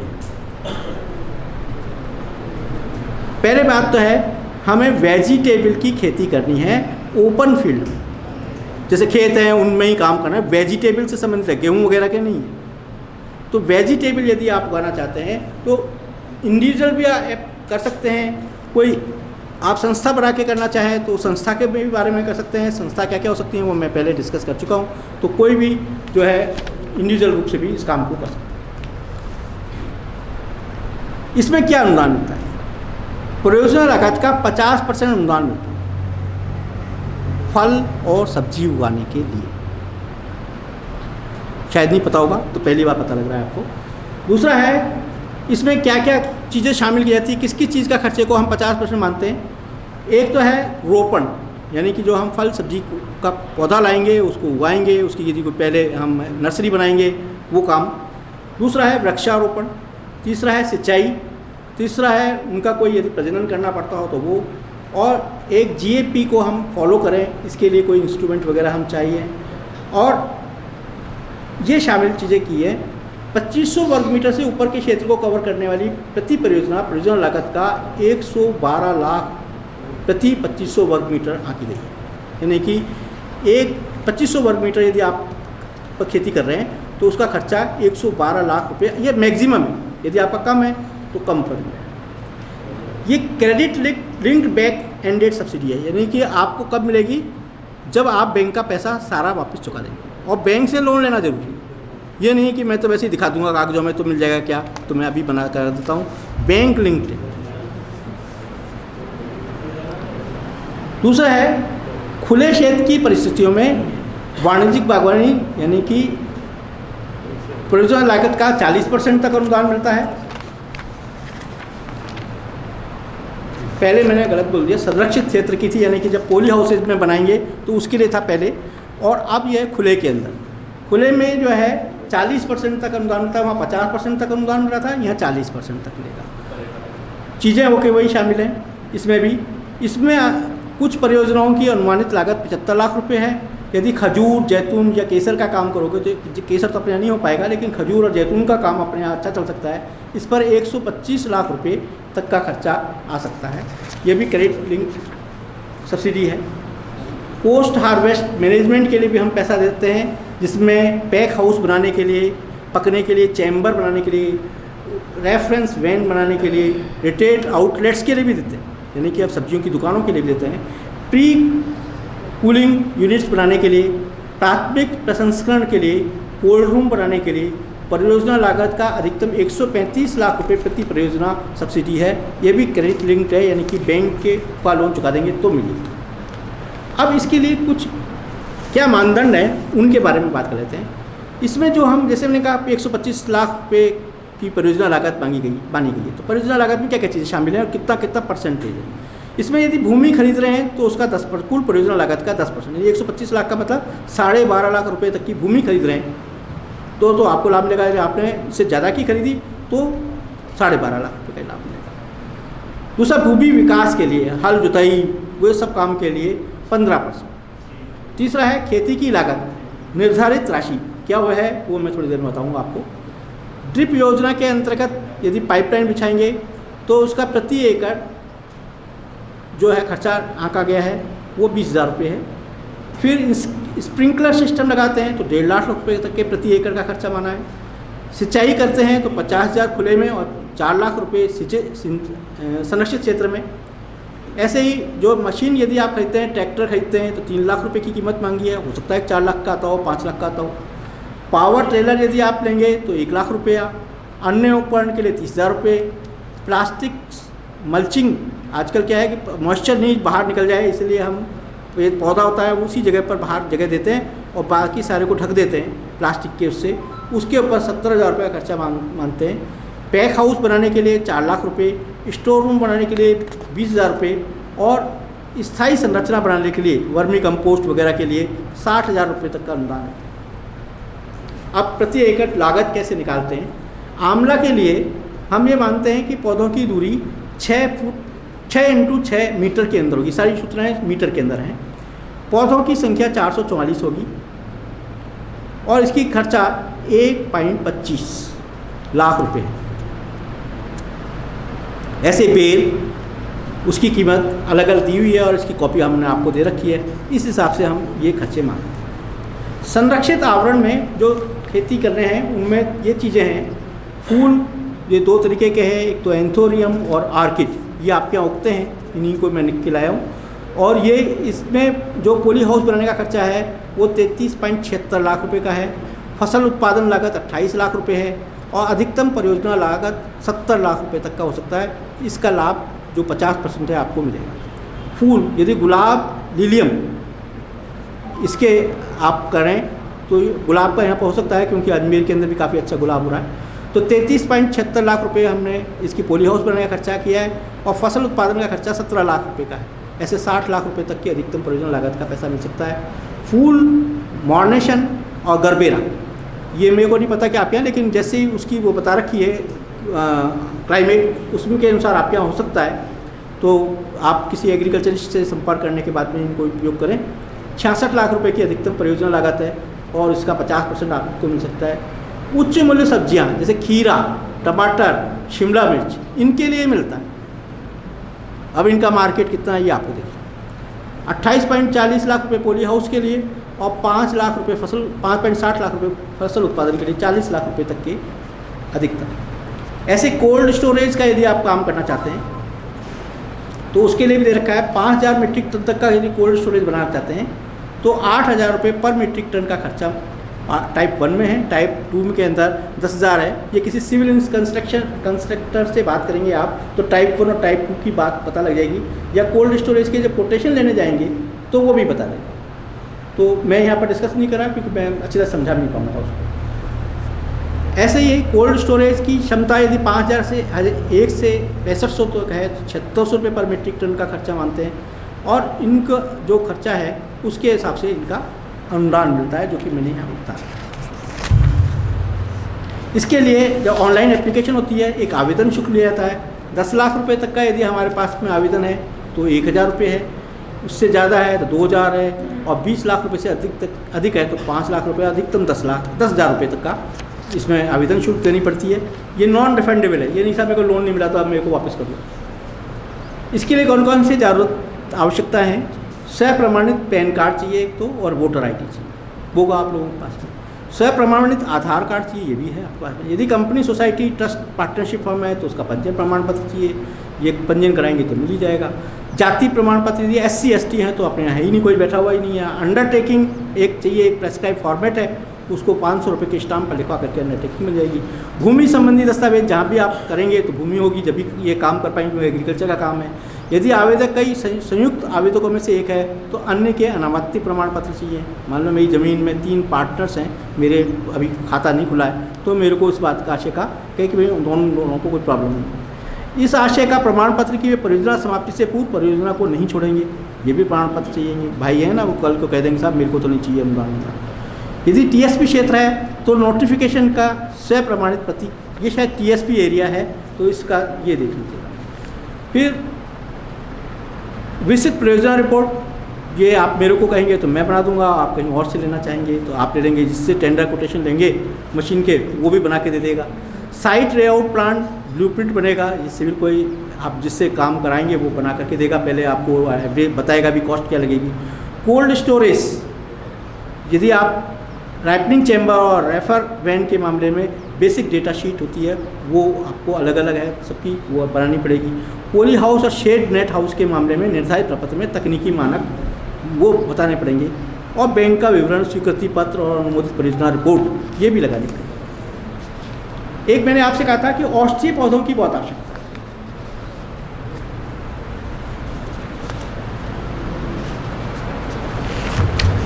क्या टाइम हो गया? हाँ, तो मेरा टाइम खत्म होने वाला है। अब मैं औषधीय पौधों की बात कर रहा हूँ आपको। औषधीय पौधों में 3 तरीके के पौधे हैं। एक तो जिन पर 75% अनुदान है, उनमें तो 2 ही हैं, एक तो गूगल और चिरायता।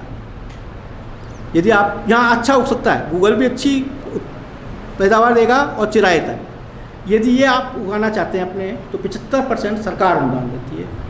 दूसरी है ये 50% अनुदान की फसलें जिनमें बनफशा, मुलहठी, बील तो आपके यहाँ खूब होता है, काली मूसली, रतन जोत, बिसार, सर्पगंधा, ये चीज़ें जो हैं जिनमें 50% अनुदान मिलता है, इनको उगाएं आपके यहाँ पर तो 50% अनुदान सकता है। बिक्री भी बहुत अच्छी है और अच्छा पैसा भी मिल सकता है आपको, और मैं आपको बाई बैक भी करवा सकता हूँ, यानी कि आप उगाएंगे वो सारा हम खरीद लेंगे। 30% अनुदान, इसमें तुलसी, पीपली, तुलसी तो आपको उगाता ही है, यदि आप अपने खेत में तुलसी उगाएं तो उसका भी लाभ मिल सकता है। पीपली है, मधुकरी है, गिलोय है, गिलोय खूब पैदा हो रहा है आपके यहाँ पर, वैसे ही उग रहा है जगह जगह।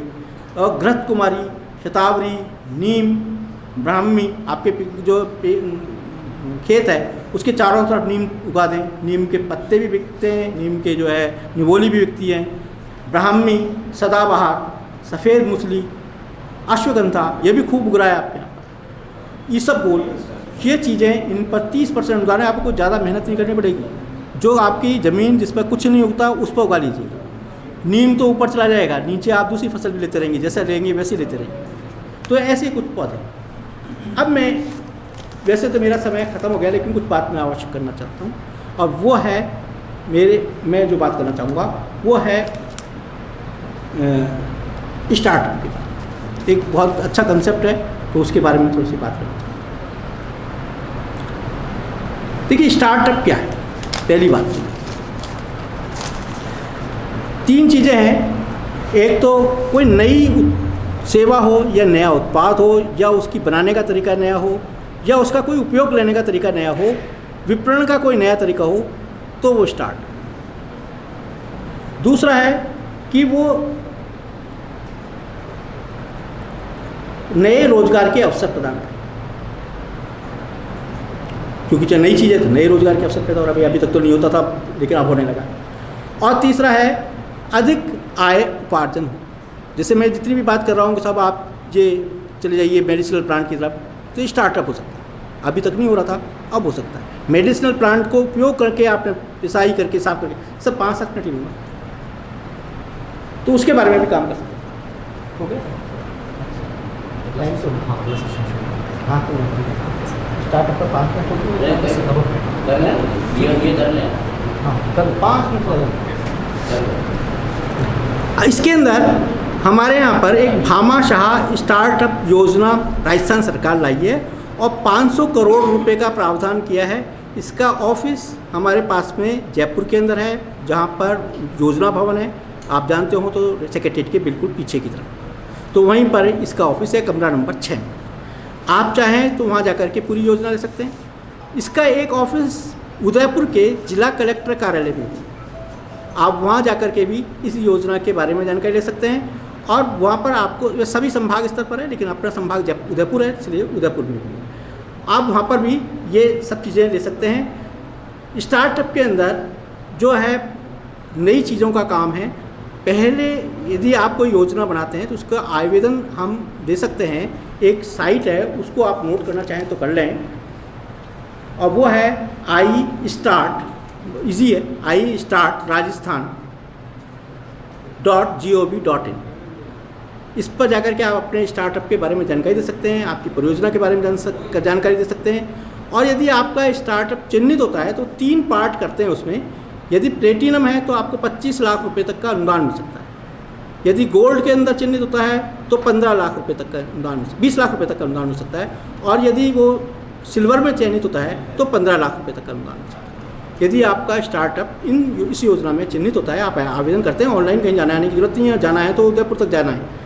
यदि आप चाहते हैं कि भाई क्या करूं, कैसे करूं, उसके लिए मेरे को लेबोरेटरी सपोर्ट चाहिए, तो उसके लिए भी आप जो है उदयपुर में जाकर के बात कर सकते हैं। वहाँ सारी लेबोरेटरी सपोर्ट भी मिलेगा आपको, और सारे सपोर्ट्स मिलेंगे। तो आपको मैंने एक वेबसाइट का एड्रेस दिया है, उदयपुर तक जाने के लिए कहा है, आप लोग करें कुछ स्टार्टअप के बारे में। थैंक्स, मेरे को समय दिया।